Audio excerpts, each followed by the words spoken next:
S ಆತ್ಮೀಯ ವಿದ್ಯಾರ್ಥಿಗಳೇ sir ಅಲ್ಲಿ ಮೂಕಲ್ಲ ಅಲ್ಲೇ ಆತ್ಮೀಯ ವಿದ್ಯಾರ್ಥಿಗಳೇ ಸರ್ ಸಿ ವಿ ರಾಮನ್ ಪದವಿ ಪೂರ್ವ ಮಹಾವಿದ್ಯಾಲಯದಿಂದ ನಡೆಸಿಕೊಡುವಂಥ ಆನ್ಲೈನ್ ಕ್ಲಾಸಿಗೆ ಮತ್ತೊಮ್ಮೆ ತಮ್ಮೆಲ್ಲರಿಗೂ ಆತ್ಮೀಯ ಸ್ವಾಗತವನ್ನು ಕೋರುತ್ತಾ ಎಲ್ಲರಿಗೂ ಸಾಯಂಕಾಲದ ನಮಸ್ಕಾರಗಳನ್ನು ತಿಳಿಸಿ ಆತ್ಮೀಯ ವಿದ್ಯಾರ್ಥಿಗಳೇ ಈಗಾಗಲೇ ನಾವು ಪ್ರತಿದಿನ ಆನ್ಲೈನ್ ತರಗತಿಯಲ್ಲಿ ಈಗಾಗಲೇ ನಾವು ಪರೀಕ್ಷಾ ಮಂಡಳಿಯವರು ಬಿಡುಗಡೆ ಮಾಡಲ್ಪಟ್ಟಂತಹ ಮಾದರಿಯ ಪ್ರಶ್ನೆ ಪತ್ರಿಕೆಗಳನ್ನು ಆಲಿಸ್ತಾ ಬಂದಿದ್ದೀವಿ. ಈಗಾಗಲೇ ನಾವು ಇಂದಿನ ತರಗತಿಯಲ್ಲಿ ನಿನ್ನೆ ದಿನ ನಾವು ವರ್ಗ ಸಮೀಕರಣದ ಮೇಲಿನ 1 ಅಂಕದ ಪ್ರಶ್ನೆಗಳು 2 ಅಂಕದ ಪ್ರಶ್ನೆಗಳು ಮತ್ತು 3 ಅಂಕದ ಪ್ರಶ್ನೆಗಳನ್ನು ನಿನ್ನೆ ದಿನ ಅಧ್ಯಯನ ಮಾಡಿದ್ವಿ ವಿದ್ಯಾರ್ಥಿಗಳು.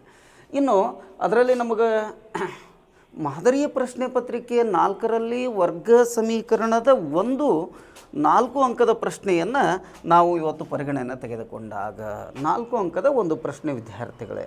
ಹಾಗಾದರೆ 4 ಅಂಕದ ಪ್ರಶ್ನೆ ಏನು ಕೇಳ್ತಾ ಇದ್ದಾನೆ ಅಂದರೆ, ಎ ಖಗೋಳಯಾನಿಯು ಬಾಹ್ಯಾಕಾಶ ನಡಿಗೆಯ ಅವಧಿಯು ಬಿ ಖಗೋಳಯಾನಿಯ ಬಾಹ್ಯಾಕಾಶ ನಡಿಗೆಯ ಅವಧಿಗಿಂತ 6 ಗಂಟೆ ಹೆಚ್ಚಾಗಿದೆ.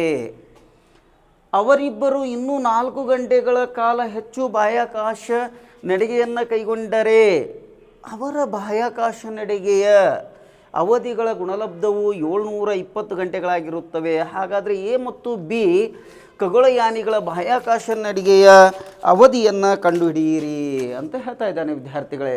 ಬಾಹ್ಯಾಕಾಶ ನಡಿಗೆಯ ಅವಧಿ ಮತ್ತೊಮ್ಮೆ ವಿದ್ಯಾರ್ಥಿಗಳೇ, ಇಲ್ಲಿ ನೀವು ಪ್ರಶ್ನೆಯನ್ನು ಸರಿಯಾಗಿ ಆಲಿಸಿದಾಗ ವಿದ್ಯಾರ್ಥಿಗಳೇ, ಎ ಖಗೋಳಯಾನಿ ಬಾಹ್ಯಾಕಾಶ ನಡಿಗೆಯ ಅವಧಿಯು ಬಿ ಖಗೋಳಯಾನಿಯ ಬಾಹ್ಯಾಕಾಶ ನಡಿಗೆಯ ಅವಧಿಗಿಂತ 6 ಗಂಟೆ ಹೆಚ್ಚಾಗಿದೆ. ಅವರಿಬ್ಬರು ಇನ್ನೂ 4 ಗಂಟೆಗಳ ಕಾಲ ಹೆಚ್ಚು ಬಾಹ್ಯಾಕಾಶ ಕೈಗೊಂಡಿದ್ದಾರೆ. ಅಂದರೆ ಎ ಎಂಬ ಖಗೋಳ ವಿಜ್ಞಾನಿಯು ಮತ್ತು ಬಿ ಎಂಬ ಖಗೋಳ ವಿಜ್ಞಾನಿಯು ಒಂದು ಬಾಹ್ಯಾಕಾಶ ನಡಿಗೆಯನ್ನು ಕೈಗೊಂಡಿರ್ತಾರೆ. ಅವರು ಎ ಎಂಬ ಖಗೋಳ ವಿಜ್ಞಾನಿಗಿಂತ ಬಿ ಎಂಬ ಖಗೋಳ ವಿಜ್ಞಾನಿ ಬಾಹ್ಯಾಕಾಶ ನಡಿಗೆಯು 6 ಗಂಟೆ ಹೆಚ್ಚಾಗಿದೆ. ಅಂದರೆ ಎ ಖಗೋಳ ನಡೆಯೋ ಅವಧಿಗಿಂತ 6 ಗಂಟೆ ಹೆಚ್ಚು. ಅವರಿಬ್ಬರು ಇನ್ನೂ 4 ಗಂಟೆಗಳ ಕಾಲ ಏನಾದರೂ ಅವರು ಬಾಹ್ಯಾಕಾಶ ನಡಿಗೆಯನ್ನು ಕೈಗೊಂಡಿದ್ದರೆ ಅವಧಿಗಳ ಗುಣಲಬ್ಧ 720 ಗಂಟೆಗಳಾಗುತ್ತಿತ್ತು. ಹಾಗಾದರೆ ಎ ಮತ್ತು ಬಿ ಖಗೋಳಯಾನಿಗಳ ಬಾಹ್ಯಾಕಾಶ ನಡಿಗೆಯ ಅವಧಿಯನ್ನು ಕಂಡುಹಿಡಿಯಿರಿ. ಹಾಗಾದರೆ ವಿದ್ಯಾರ್ಥಿಗಳೇ, ನಾವಿಲ್ಲಿ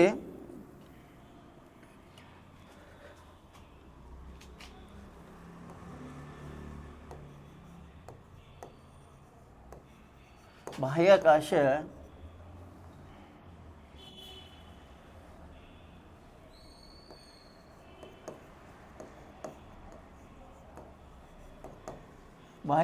ನಡಿಗೆ ಅವಧಿಯನ್ನು ನಾವು ವಿದ್ಯಾರ್ಥಿಗಳೇ ಎಕ್ಸ್ ಅಂತ ತೆಗೆದುಕೊಳ್ಳೋಣ ವಿದ್ಯಾರ್ಥಿಗಳೇ. ಎ ಎಂಬ ಖಗೋಳ ಬಾಹ್ಯಾಕಾಶ ನಡಿಗೆಯ ಅವಧಿಯು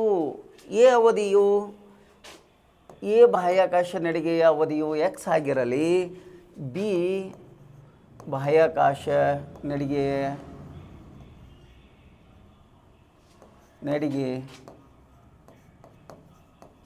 ವ್ಯಕ್ತಿ x+6 ಆಗಿರಲಿ ವಿದ್ಯಾರ್ಥಿಗಳೇ. ಅಂದರೆ 6 ಗಂಟೆ ಹೆಚ್ಚು ತೆಗೆದುಕೊಳ್ಳುತ್ತಾನೆ ಅನ್ನುವಂಥದ್ದು ವಿದ್ಯಾರ್ಥಿಗಳೇ. ಇಲ್ಲಿ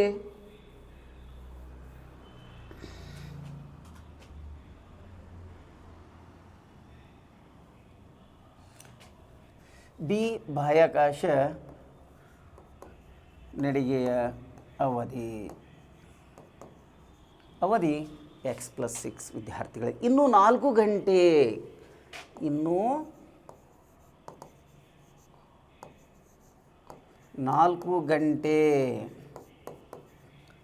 ಹೆಚ್ಚು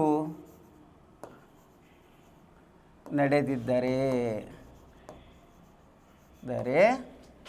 ಎ ವ್ಯಕ್ತಿಯು x+4 ಆಗುತ್ತೆ ವಿದ್ಯಾರ್ಥಿಗಳೇ. ಅಂದರೆ 4 ಗಂಟೆ ಅಂದರೆ ಎ ವ್ಯಕ್ತಿಯನ್ನು ನಡಿಗೆ ಅವಧಿಯನ್ನು ಎಕ್ಸ್ ಅಂತ ತೆಗೆದುಕೊಂಡಾಗ ಬಿ ವ್ಯಕ್ತಿಯು x+6, ಯಾಕಂದರೆ ಎ ವ್ಯಕ್ತಿಗಿಂತ 6 ಗಂಟೆ ಹೆಚ್ಚನ್ನು ತೆಗೆದುಕೊಳ್ತಾ ಇದ್ದಾನೆ ವಿದ್ಯಾರ್ಥಿಗಳೇ. 6 ಗಂಟೆಗಿಂತ ಹೆಚ್ಚಾಗಿದೆ ಅನ್ನುವಂಥದ್ದು. ಹಾಗಾಗಿ ಇನ್ನು 4 ಗಂಟೆ ಹೆಚ್ಚು ನಡೆದಿದ್ದರೆ ಬಿ ವ್ಯಕ್ತಿ ಇದು ಆ ಸಮಯದಲ್ಲಿ x+6+4 ವಿದ್ಯಾರ್ಥಿಗಳೇ. ಅಂದರೆ ಎ ವ್ಯಕ್ತಿಗಿಂತ 6 ಗಂಟೆ ಹೆಚ್ಚಾಗಿ ಮತ್ತು ಇನ್ನು 4 ಗಂಟೆ ಅಂದಾಗ ಎ ವ್ಯಕ್ತಿದು x+4 ಬಿ ವ್ಯಕ್ತಿದು x+4+6 ಆಗುತ್ತೆ ವಿದ್ಯಾರ್ಥಿಗಳೇ. ತದಾದ ನಂತರ ಇಲ್ಲಿ ನಾವು ಬಿ ವ್ಯಕ್ತಿದು x+10 ಆಗುತ್ತೆ ವಿದ್ಯಾರ್ಥಿಗಳೇ. 6 + 4 10 ಅಂತ ತೆಗೆದುಕೊಂಡಾಗ ಸಮೀಕರಣದ ಪ್ರಕಾರ ಅವರಿಬ್ಬರ ನಡುವಿನ ನಡಿಗೆಯ ಗುಣಲಬ್ಧ ಅಂತ ಹೇಳ್ತಾ ಇದ್ದಾನೆ ವಿದ್ಯಾರ್ಥಿಗಳೇ. ಗುಣಲಬ್ಧ ಅಂತ ಹೇಳಿದಾಗ ಎಕ್ಸ್ ಅಥವಾ ನಾವು ಎ ವ್ಯಕ್ತಿ ನಡಿಗೆ ಇಂಟು ಬಿ ವ್ಯಕ್ತಿ ನಡಿಗೆ ಈಕ್ವಲ್ ಟು 720 ಗಂಟೆ ವಿದ್ಯಾರ್ಥಿಗಳೇ. ಅಂದರೆ ಇಲ್ಲಿ ನಾವು x+4 ಅಂದರೆ ಎ ವ್ಯಕ್ತಿ ಗುಣಲಬ್ಧ x+10 ಈಕ್ವಲ್ ಟು 720 ವಿದ್ಯಾರ್ಥಿಗಳೇ. ಅಂದರೆ ಅವರಿಬ್ಬರ ನಡುವಿನ ಒಂದು ಗುಣಲಬ್ಧವನ್ನು ನಾವು ತೆಗೆದುಕೊಂಡಾಗ x+4 into x+6 equal to 720 ವಿದ್ಯಾರ್ಥಿಗಳೇ. ತದಾದ ನಂತರ ಎಕ್ಸಿಂದ ಈ ಒಂದು ಬ್ರ್ಯಾಕೆಟ್ಗೆ ನಾವು ಸಂಪೂರ್ಣವಾಗಿ ಗುಣಿಸಿದಾಗ ವಿದ್ಯಾರ್ಥಿಗಳೇ, ಅಥವಾ x+a ಇಂಟು ಬ್ರ್ಯಾಕೆಟ್ x+b ಸಮೀಕರಣವನ್ನಾದರೂ ನಾವು ಇಲ್ಲಿ ಬಳಸ್ಬೋದು ವಿದ್ಯಾರ್ಥಿಗಳೇ. ಅಥವಾ ನೇರವಾಗಿ ನಾವು x ಇಂದ x+10 plus 4 into x+10 equal to 720 ವಿದ್ಯಾರ್ಥಿಗಳೇ. ತದನಂತರ x into x x² plus 10 into x 10x 10 into x 10 into x 10x plus 4 into x 4x 4 ಹತ್ತಲೇ 40 ವಿದ್ಯಾರ್ಥಿಗಳೇ ಈಕ್ವಲ್ ಟು 720. ತದನಂತರ ಇಲ್ಲಿ x² ಪ್ಲಸ್ 10 ಮತ್ತು 10x ಪ್ಲಸ್ 4x 14x ವಿದ್ಯಾರ್ಥಿಗಳೇ. ನಂತರ plus 40 minus 720 ವಿದ್ಯಾರ್ಥಿ ಪ್ಲಸ್ 720 ಎಡಭಾಗಕ್ಕೆ ಬಂದಾಗ ವಿದ್ಯಾರ್ಥಿಗಳೇ ಮೈನಸ್ 720 ಆಗುತ್ತೆ. ಈ ಒಂದು ಸಮೀಕರಣದ ಪ್ರಕಾರ x² ಪ್ಲಸ್ 14x 720ರಲ್ಲಿ ನಾವು 40 ತೆಗೆದಾಗ ವಿದ್ಯಾರ್ಥಿಗಳೇ ಮೈನಸ್ 680 ಉಂಟಾಗುತ್ತೆ ವಿದ್ಯಾರ್ಥಿಗಳೇ ಈಕ್ವಲ್ ಟು 0. ಈಗ ನಮಗೆ ax² plus bx plus c equal to 0 ಆದರ್ಶ ರೂಪಕ್ಕೆ ಬಂತು ವಿದ್ಯಾರ್ಥಿಗಳೇ. ಈಗ ನಮಗೆ ವರ್ಗ ಸಮೀಕರಣದ ಆದರ್ಶ ರೂಪಕ್ಕೆ ಬಂತು ವಿದ್ಯಾರ್ಥಿಗಳೇ. ಮತ್ತೊಮ್ಮೆ ನೋಡಿ, ಎ ಬಾಹ್ಯಾಕಾಶ ನಡಿಗೆ ಅವಧಿ ಎ ವ್ಯಕ್ತಿಯ ಬಾಹ್ಯಾಕಾಶ ನಡಿಗೆ ಅವಧಿಯು x ಆಗಿರಲಿ, ಬಿ ವ್ಯಕ್ತಿಯ ಬಾಹ್ಯಾಕಾಶ ನಡಿಗೆ ಅವಧಿ x+6. ಯಾಕಂದರೆ ಎ ವ್ಯಕ್ತಿಗಿಂತ 6 ಗಂಟೆ ಹೆಚ್ಚು ತೆಗೆದುಕೊಳ್ತಾ ಇದ್ದೇನೆ ವಿದ್ಯಾರ್ಥಿಗಳೇ, ಹಾಗಾಗಿ x+6 ಆಗುತ್ತೆ. ತದಾದ ನಂತರ ಇನ್ನೂ 4 ಗಂಟೆ ಹೆಚ್ಚು ನಡೆದಿದ್ದರೆ ಆಗ ಎ ವ್ಯಕ್ತಿದು x+4 ಆಗ್ತಿತ್ತು. ಇನ್ನು 4 ಗಂಟೆ ಹೆಚ್ಚಂದರೆ ಮುಂದೆ ಬರುವಂಥ 4 ಗಂಟೆ ಅಂತ ಹೇಳಿದ್ದಾರೆ. 4 ಗಂಟೆ ವ್ಯತ್ಯಾಸವಾಗುತ್ತಿತ್ತು ಅಂದಾಗ ನಾವು ಮೈನಸ್ ತೆಗೆದುಕೊಂತೀವಿ ವಿದ್ಯಾರ್ಥಿಗಳೇ. 4 ಗಂಟೆ ಹೆಚ್ಚಾಗಿರುತ್ತೆ ಅಂದಾಗ ನಾವು ಅದನ್ನು ಪ್ಲಸ್ ತೆಗೆದುಕೊತಾ ಇದ್ದೀವಿ ವಿದ್ಯಾರ್ಥಿಗಳೇ. ಹಾಗೆ B ವ್ಯಕ್ತಿದು x+6 + 4 equal to x+10. ಅವರಿಬ್ಬರ ನಡುವಿನ ಗುಣಲಬ್ಧವು 720 ಗಂಟೆ ಆಗಿರುತ್ತೆ ಅಂತ ಹೇಳ್ತಾ ಇದ್ದೇನೆ ಸಮೀಕರಣದ ಮೂಲಕ.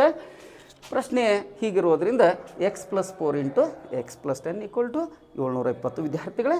ಇನ್ನು ಎಕ್ಸಿಂದ ಸಂಪೂರ್ಣವಾಗಿ ಬ್ರ್ಯಾಕೆಟ್ಗೆ ನಾವು ಗುಣಿಸಿದಾಗ x into x x² plus 10x plus 4 into x 4x 4 ಹತ್ತಲೇ 40 ಈಕ್ವಲ್ ಟು 720 ವಿದ್ಯಾರ್ಥಿಗಳೇ.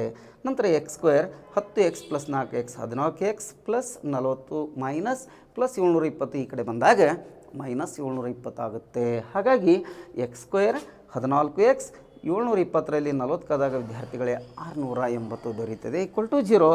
ಇದು ಈಗ ax² plus bx plus c ಆದರ್ಶ ರೂಪದಲ್ಲಿ ದೊರೀತಾ ಇದೆ ವಿದ್ಯಾರ್ಥಿಗಳೇ. ನಂತರದಲ್ಲಿ ನಾವು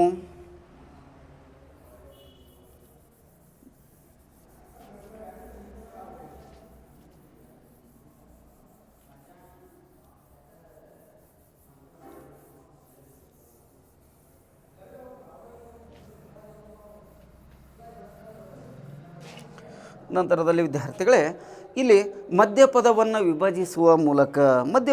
ವಿಭಜಿಸುವುದರ ಮೂಲಕ ನಮಗೆ ಯಾವುದೇ ಎರಡು ಸಂಖ್ಯೆನ ಗುಣಿಸಿದಾಗ 680 ಅದು ಮೈನಸ್ 680 ದೊರೆಯುವಂಥದ್ದು. ಮೈನಸ್ 680 ವಿದ್ಯಾರ್ಥಿಗಳೇ. ಯಾವುದೇ ಎರಡು ಸಂಖ್ಯೆಯನ್ನು ಗುಣಿಸಿದಾಗ -680 ದೊರೆಯುವಂಥದ್ದು. ಯಾವುದೇ ಎರಡು ಸಂಖ್ಯೆಯನ್ನು ಕೂಡಿಸಿದಾಗ ಅಥವಾ ಕಳೆದಾಗ +14 ಬರುವಂಥದ್ದು ವಿದ್ಯಾರ್ಥಿಗಳೇ. ಹಾಗಾದರೆ ಅಂಥ ಮಗ್ಗಿಯನ್ನು ನಾವು ಸಂಖ್ಯೆಯನ್ನು ಆಯ್ಕೆ ಮಾಡಿಕೊಂಡಾಗ ವಿದ್ಯಾರ್ಥಿಗಳೇ 34 × 20. ಹಾಗಾದರೆ ನಾನು ನಿನ್ನೆ ದಿನ ಹೇಳಿದೆ 34 ಮತ್ತು 20 ಹೇಗೆ ಅದನ್ನೇ ಯಾಕೆ ತೆಗೆದುಕೊಳ್ಳಬೇಕು ಅಂದಾಗ ಅವು ಎರಡರ ನಡುವಿನ ಗುಣಲಬ್ಧ ಮತ್ತು ವ್ಯತ್ಯಾಸವನ್ನು ನೋಡಿದಾಗ ವಿದ್ಯಾರ್ಥಿಗಳೇ, ವ್ಯತ್ಯಾಸವನ್ನು ನೋಡಿದಾಗ 34ರಲ್ಲಿ 20 ಕಳೆದಾಗ 14 ದೊರೆಯುವಂಥದ್ದು ವಿದ್ಯಾರ್ಥಿಗಳು. ಅಂಥ ಸಂಖ್ಯೆಯನ್ನು ನಾವು ಆಯ್ಕೆ ಮಾಡಿಕೊಂಡು ಅವು ಎರಡರ ಗುಣಲಬ್ಧವನ್ನು ಆಯ್ಕೆ ಮಾಡಿಕೊಂಡಾಗ ವಿದ್ಯಾರ್ಥಿಗಳೇ ಅವುಗಳ ಗುಣಲಬ್ಧವು -680 ಆಗುತ್ತೆ. 34ರಲ್ಲಿ ವಿದ್ಯಾರ್ಥಿಗಳೇ 20 ತೆಗೆದಾಗ ನಮಗೆ 14 ದೊರೆಯುವಂಥದ್ದು. ಈ ರೀತಿಯಾಗಿ ನಾವು ಮಧ್ಯಪದವನ್ನು ವಿಭಜಿಸೋಣ ವಿದ್ಯಾರ್ಥಿಗಳೇ. ತದನಂತರ x² + 34x - 20x - 680 = 0 ವಿದ್ಯಾರ್ಥಿಗಳೇ. ಗುಂಪನ್ನು ಮಾಡೋಣ ವಿದ್ಯಾರ್ಥಿಗಳ. ನಂತರ ಗುಂಪು ವಿಂಗಡಿಸುವುದರ ಮೂಲಕ ನಾವು ಸುಲಭವಾಗಿ ಅಪವರ್ತನವನ್ನು ಮಾಡುವಂಥದ್ದು ವಿದ್ಯಾರ್ಥಿಗಳೇ. ಇಲ್ಲಿ x² ಮತ್ತು xನಲ್ಲಿ xನ್ನು ತೆಗೆದಾಗ x + 34. ತದಾದ ನಂತರ 20 ಮತ್ತು 680 ಅಂದಾಗ -20 ನಾವು ತೆಗೆದುಕೊಂಡಾಗ ವಿದ್ಯಾರ್ಥಿಗಳೇ x + 34 ವಿದ್ಯಾರ್ಥಿಗಳೇ. 20 × x 20x - 20x plus into minus -20 34 680 ವಿದ್ಯಾರ್ಥಿಗಳು. -680. ತದಾದ ನಂತರ ಇಲ್ಲಿ ಒಂದು x + 34 ಆಗುತ್ತೆ ವಿದ್ಯಾರ್ಥಿಗಳೇ. ಇನ್ನೊಂದು x - 20 ಆಗುತ್ತೆ ವಿದ್ಯಾರ್ಥಿಗಳೇ. = 0 = 0 ವಿದ್ಯಾರ್ಥಿಗಳೇ. ಇನ್ನು x + 34 = 0, x = -34. ಒಂದು ಮೂಲ ಬಂದರೆ ಇನ್ನೊಂದು ವಿದ್ಯಾರ್ಥಿಗಳೇ x - 20 = 0, x = 20 ವಿದ್ಯಾರ್ಥಿಗಳೇ. ಹಾಗಾದರೆ ನಾವು ಪ್ಲಸ್ ವ್ಯಾಲ್ಯೂವನ್ನು ತೆಗೆದುಕೊಳ್ಳೋದ್ರಿಂದ ಧನಾತ್ಮಕ ಬೆಲೆಯನ್ನು ತೆಗೆದುಕೊಳ್ಳೋದ್ರ ಮೂಲಕ ಎ ವ್ಯಕ್ತಿ ನಡಿಗೆ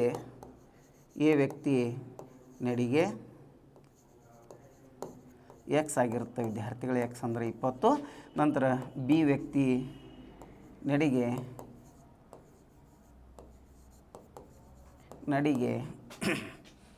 x + 6 ವಿದ್ಯಾರ್ಥಿಗಳೇ. ಆದ್ದರಿಂದ 20 + 6 ವಿದ್ಯಾರ್ಥಿಗಳೇ 26 ಅಂಥೇಳಿ ಇಲ್ಲಿ ನಮಗೆ ಏನಾಗ್ತದೆ ಅಂತಂದರೆ ಈ ಒಂದು ಬೆಲೆಯನ್ನು ದೊರೆಯುವಂಥದ್ದು ವಿದ್ಯಾರ್ಥಿಗಳೇ. ಈ ರೀತಿಯಾಗಿ ನಾವು 4 ಅಂಕದ ಪ್ರಶ್ನೆಗಳನ್ನು ಅತ್ಯಂತ ಸುಲಭವಾಗಿ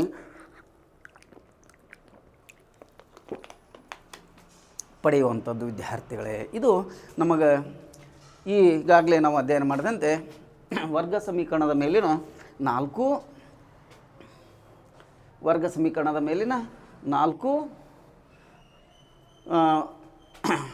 ಮಾದರಿ ಪ್ರಶ್ನೆ ಪತ್ರಿಕೆಗಳನ್ನು ಈಗಾಗಲೇ ನಾವು ಆಲಿಸಿದ್ದೀವಿ ವಿದ್ಯಾರ್ಥಿಗಳೇ.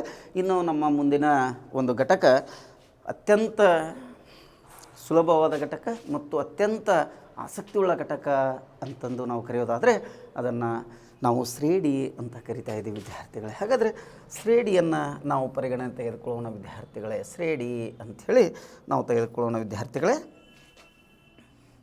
ಹಾಗಾಗಿ ಇಲ್ಲಿ ಶ್ರೇಣಿಗೆ ಹೋಗೋದಕ್ಕಿಂತ ಪೂರ್ವದಲ್ಲಿ ನಾವು ಕೆಲವೊಂದಿಷ್ಟು ಮೂಲ ಅಂಶಗಳನ್ನು ತಿಳಿದುಕೊಳ್ಳೋಣ. ಹಾಗಾದರೆ ಮೂಲ ಅಂಶಗಳು ಅಂದಾಗ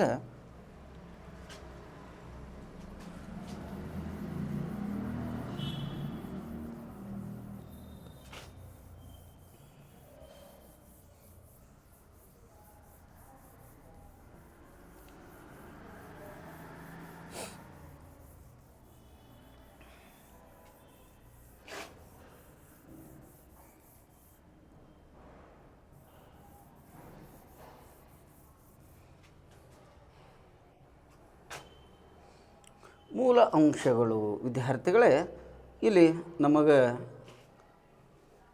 ದೊರೆಯುವಂತಹ ಸಮಾಂತರ ಶ್ರೇಣಿಯನ್ನು ನಾವು ಅಧ್ಯಯನ ಮಾಡೋಣ ವಿದ್ಯಾರ್ಥಿಗಳೇ.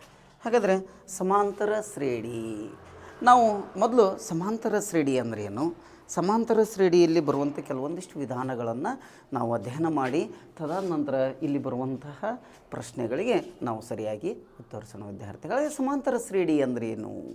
ಶ್ರೇಣಿ ಅಂದರೆ ಒಂದು ನಿರ್ದಿಷ್ಟ ನಿಯಮಕ್ಕನುಸಾರವಾಗಿ ರಚಿಸಲ್ಪಟ್ಟಂತಹ ವ್ಯವಸ್ಥಿತ ರಚನೆ ಅಥವಾ ಸಂಖ್ಯೆಗಳ ಸಮೂಹವನ್ನು ನಾವು ಶ್ರೇಣಿ ಅಂತ ಕರಿತೀವಿ ವಿದ್ಯಾರ್ಥಿಗಳೇ. ಹಾಗಾದರೆ ಶ್ರೇಣಿ ಥ್ರೆಡ್ಸ್ ಅಂತ ಇರುತ್ತೆ. ಪ್ರೋಗ್ರೆಷನ್, ಹಾಗಾದರೆ ಇಲ್ಲಿ ನಮಗೆ ಅರ್ಥಮೆಟಿಕ್ ಪ್ರೋಗ್ರೆಷನ್ ಸಮಾಂತರ ಶ್ರೇಣಿ ವಿದ್ಯಾರ್ಥಿಗಳೇ. ಹಾಗಾದರೆ ಸಮಾಂತರ ಶ್ರೇಣಿಯ ಕೆಲವೊಂದಿಷ್ಟು ನಾವು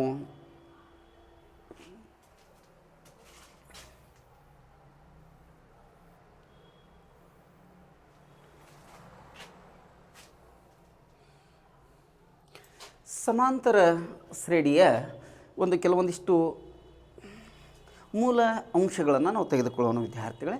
ಸಮಾಂತರ ಶ್ರೇಣಿ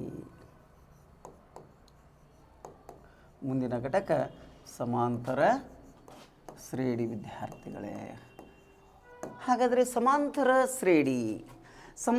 ಶ್ರೇಣಿಯಲ್ಲಿ 1 ಅಂಕದ 2 ಪ್ರಶ್ನೆಗಳು, 1 ಅಂಕದ 2 ಪ್ರಶ್ನೆಗಳು ಮತ್ತು 2 ಅಂಕದ 1 ಪ್ರಶ್ನೆ ಮತ್ತು 4 ಅಂಕದ 1 ಪ್ರಶ್ನೆ ವಿದ್ಯಾರ್ಥಿಗಳೇ. ಒಟ್ಟು 8 ಅಂಕ, ಬಹಳಷ್ಟು ಪ್ರಮುಖವಾದಂಥದ್ದು. ಮತ್ತು ಇಲ್ಲಿ ಕೆಲವೊಂದಿಷ್ಟು ನಮಗೆ ಏನು ಮಾಡುವಂಥದ್ದು ಅಂದರೆ ಆಯ್ಕೆಯಾಗಿ ಅನ್ವಯ ಪ್ರಶ್ನೆಗಳು ಕೇಳುವಂಥ ಸಾಧ್ಯತೆಗಳು ಈ ಒಂದು ಘಟಕದಲ್ಲಿ ಹೆಚ್ಚಿನ ಅವಕಾಶಗಳಿದೆ ವಿದ್ಯಾರ್ಥಿಗಳೇ. ಯಾವುದೇ ಗೊಂದಲಕ್ಕೀಡಾಗದೆ ಅತ್ಯಂತ ಸುಲಭವಾಗಿ ಸಮಾಂತರ ಶ್ರೇಣಿಯನ್ನು ನಾವಿಲ್ಲಿ ಅಧ್ಯಯನ ಮಾಡೋಣ. ಹಾಗಾದರೆ ಸಮಾಂತರ ಶ್ರೇಣಿ ಅಂದರೆ ಏನು? 2 ಅನುಕ್ರಮ ಪದಗಳ ನಡುವಿನ ವ್ಯತ್ಯಾಸ ಸ್ಥಿರವಾಗಿದ್ದರೆ, ಅಂದರೆ ಒಂದು ಹಿಂದಿನ ಪದ ಅದಕ್ಕೆ ನಿರ್ದಿಷ್ಟವಾದ ಸಂಖ್ಯೆಯನ್ನು ಸೇರಿಸೋದ್ರೊಂದಿಗೆ ಮುಂದಿನ ಪದವನ್ನು ಪಡೆಯೋದಕ್ಕೆ, ಅಥವಾ 2 ಅನುಕ್ರಮ ಪದಗಳ ನಡುವಿನ ವ್ಯತ್ಯಾಸ ಸ್ಥಿರವಾಗಿದ್ದರೆ ಅಂತಹ ಒಂದು ಶ್ರೇಣಿಯನ್ನು ನಾವು ಸಮಾಂತರ ಶ್ರೇಣಿ ಅಂತ ಕರಿತೀವಿ ವಿದ್ಯಾರ್ಥಿಗಳೇ. ಹಾಗಾದರೆ ಸಮಾಂತರ ಶ್ರೇಣಿ ಎಂದಾಗ ಸಮಾಂತರ ಶ್ರೇಣಿಯ ಪದಗಳನ್ನು A1, A2, A3, A4 up to dash AN ಅಂತ ಕರಿತೀವಿ ವಿದ್ಯಾರ್ಥಿಗಳೇ. ಸಮಾಂತರ ಶ್ರೇಣಿಯ ಪದಗಳು ಅಂಥೇಳಿ A1, A2, A3, A4 up to dash AN. ಇಲ್ಲಿ ವಿದ್ಯಾರ್ಥಿಗಳೇ ಮೊದಲ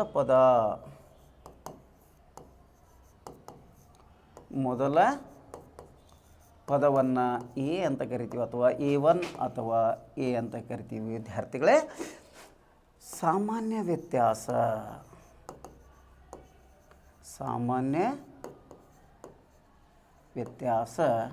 ಡಿ ಅಂತ ಕರಿತೀವಿ ವಿದ್ಯಾರ್ಥಿಗಳೇ. ಸಾಮಾನ್ಯ ವ್ಯತ್ಯಾಸ ಡಿ ಮತ್ತು AN ಅನ್ನು ಕೊನೆಯ ಪದ ಅಂಥೇಳಿ ಕರಿತೀವಿ ವಿದ್ಯಾರ್ಥಿಗಳಿಗೆ. ಸಮಾಂತರ ಶ್ರೇಣಿ, ಹಾಗಾದರೆ ಸಮಾಂತರ ಶ್ರೇಣಿ ಅಂದರೆ ಈಗಾಗಲೇ ನಾವು ಅಧ್ಯಯನ ಮಾಡಿದ್ವಿ ವಿದ್ಯಾರ್ಥಿಗಳೇ, 2 ಅನುಕ್ರಮ ಪದಗಳ ನಡುವಿನ ವ್ಯತ್ಯಾಸ ಸ್ಥಿರವಾಗಿರಬೇಕು. ಹಾಗಾದರೆ ಅನುಕ್ರಮ ಪದಗಳ ನಡುವಿನ ವ್ಯತ್ಯಾಸ ಸ್ಥಿರವಾಗಿರುವುದಂದರೆ ಯಾವ ಥರ? ಉದಾಹರಣೆ ನಾವಿಲ್ಲಿ ತೆಗೆದುಕೊಳ್ಳೋಣ ವಿದ್ಯಾರ್ಥಿಗಳೇ. ಉದಾಹರಣೆ 2, 4, 6, 8 ಅಪ್ ಟು ಡ್ಯಾಶ್ ಇನ್ಫಿನಿಟಿ, ಅನಂತತೆವರೆಗೂ ಅಂಥೇಳಿ ನಾವು ಕರಿತೀವಿ ವಿದ್ಯಾರ್ಥಿಗಳೇ.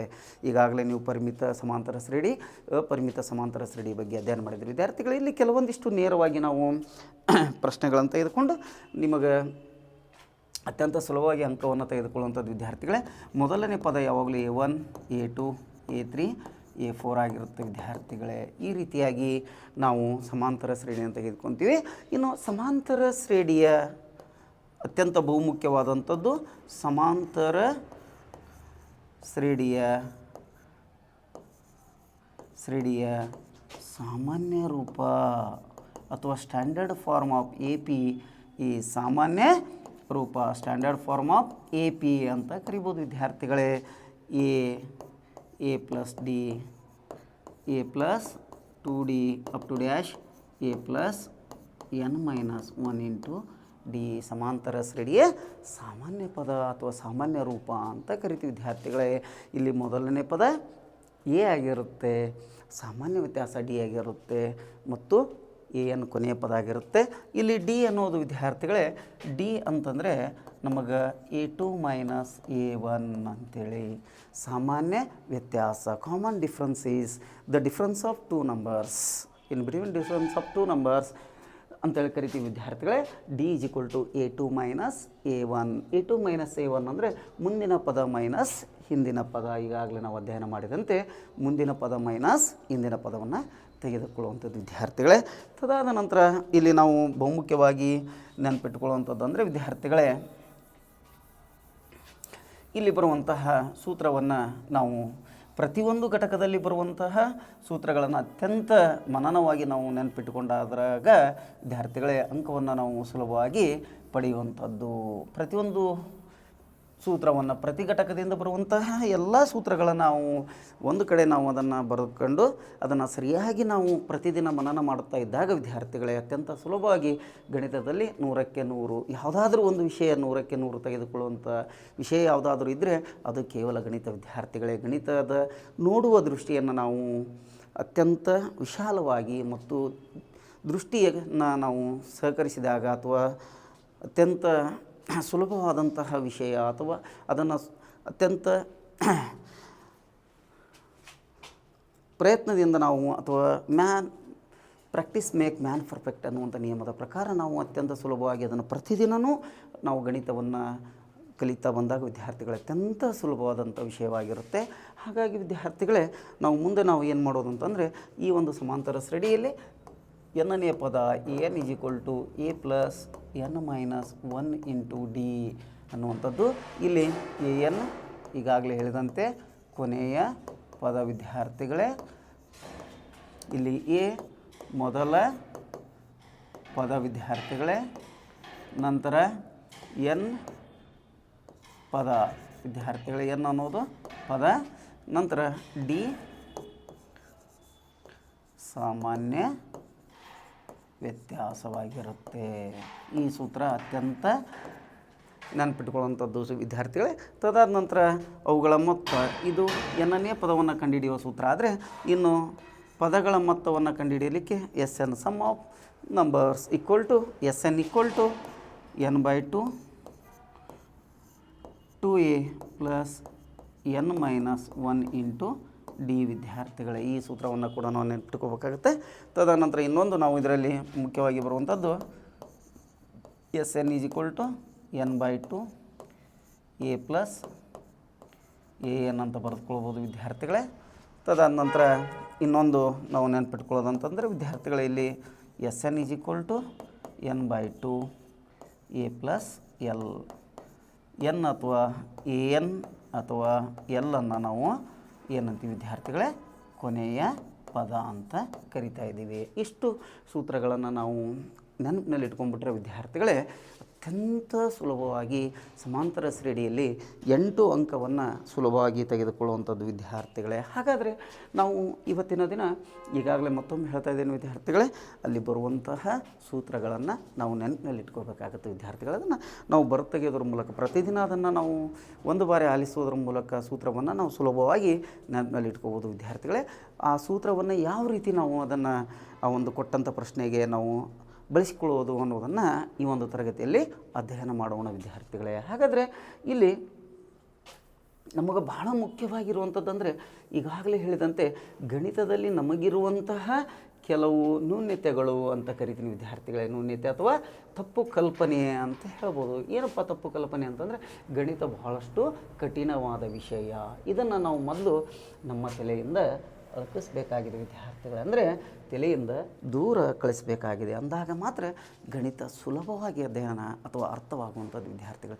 ನಮ್ಮಲ್ಲಿ ಬಹುತೇಕರು ಗಣಿತ ಅಂದರೆ ಯಾಕರ ಬಂತಪ್ಪ ವಿಷಯ ಯಾಕರ ಇದ್ದೆ ಅನ್ನುವಂಥ ಒಂದು ಮನೋಭಾವನೆ ಇದೆ. ಹಾಗಾಗಿ ಆ ಮನೋಭಾವನೆಯನ್ನು ನಾವು ದೂರಗೊಳಿಸಿದಾಗ ಈ ಒಂದು ನಡೆಯುವಂಥ ಆನ್ಲೈನ್ ತರಗತಿಗೆ ತಾವು ಅಧ್ಯಯನ ಮಾಡಿದಾಗ ಉತ್ತಮ ಫಲಿತಾಂಶ ಬರುವಲ್ಲಿ ಯಾವುದೇ ಸಂದೇಹವಿಲ್ಲ ವಿದ್ಯಾರ್ಥಿಗಳೇ.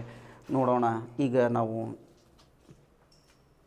ಮೊದಲನೇ ಪ್ರಶ್ನೆಯನ್ನು ಸಮಾಂತರ ಶ್ರೇಣಿಯಲ್ಲಿ ಈಗಾಗಲೇ ನಾನು ಹೇಳಿದಂತೆ 1 ಅಂಕದ 2 ಪ್ರಶ್ನೆಗಳು, 2 ಅಂಕದ 1 ಪ್ರಶ್ನೆ ಮತ್ತು 4 ಅಂಕದ 1 ಪ್ರಶ್ನೆ ಈ ಒಂದು ತರಗತಿ ಸಮಾಂತರ ಶ್ರೇಣಿಯಲ್ಲಿ ಕೇಳುವಂಥದ್ದು ವಿದ್ಯಾರ್ಥಿಗಳೇ. ಹಾಗಾದರೆ ಇಲ್ಲಿ 1ನೇ ಮಾದರಿ ಪ್ರಶ್ನೆ ಪತ್ರಿಕೆ 1ರಲ್ಲಿ ನಾವು ನೋಡಿದಂತೆ ಇವುಗಳಲ್ಲಿ ಸಮಾಂತರ ಶ್ರೇಣಿಯು. ಹಾಗಾದರೆ ಸಮಾಂತರ ಶ್ರೇಣಿ ಎಂದಾಗ ವಿದ್ಯಾರ್ಥಿಗಳೇ 2 ಅನುಕ್ರಮ ಪದಗಳ ನಡುವಿನ ವ್ಯತ್ಯಾಸ ಸ್ಥಿರವಾಗಿರುವಂಥದ್ದು. ಈಗಾಗಲೇ ನಾವು ಅಧ್ಯಯನ ಮಾಡಿದಂತೆ ವಿದ್ಯಾರ್ಥಿಗಳೇ 2, 4, 6, 8 ಅಂತೇಳಿ ನಾವು ತೆಗೆದುಕೊಳ್ಳೋದಾದರೆ ಇದು ಮೊದಲನೇ ಪದ, ಇದನ್ನು A1, A2, A3, A4 up to dash ಅಂತ ಹೇಳೋದಾದರೆ ವಿದ್ಯಾರ್ಥಿಗಳೇ A1 or A = 2 ಅಂತ ತೆಗೆದುಕೊಂತೀವಿ ವಿದ್ಯಾರ್ಥಿಗಳೇ.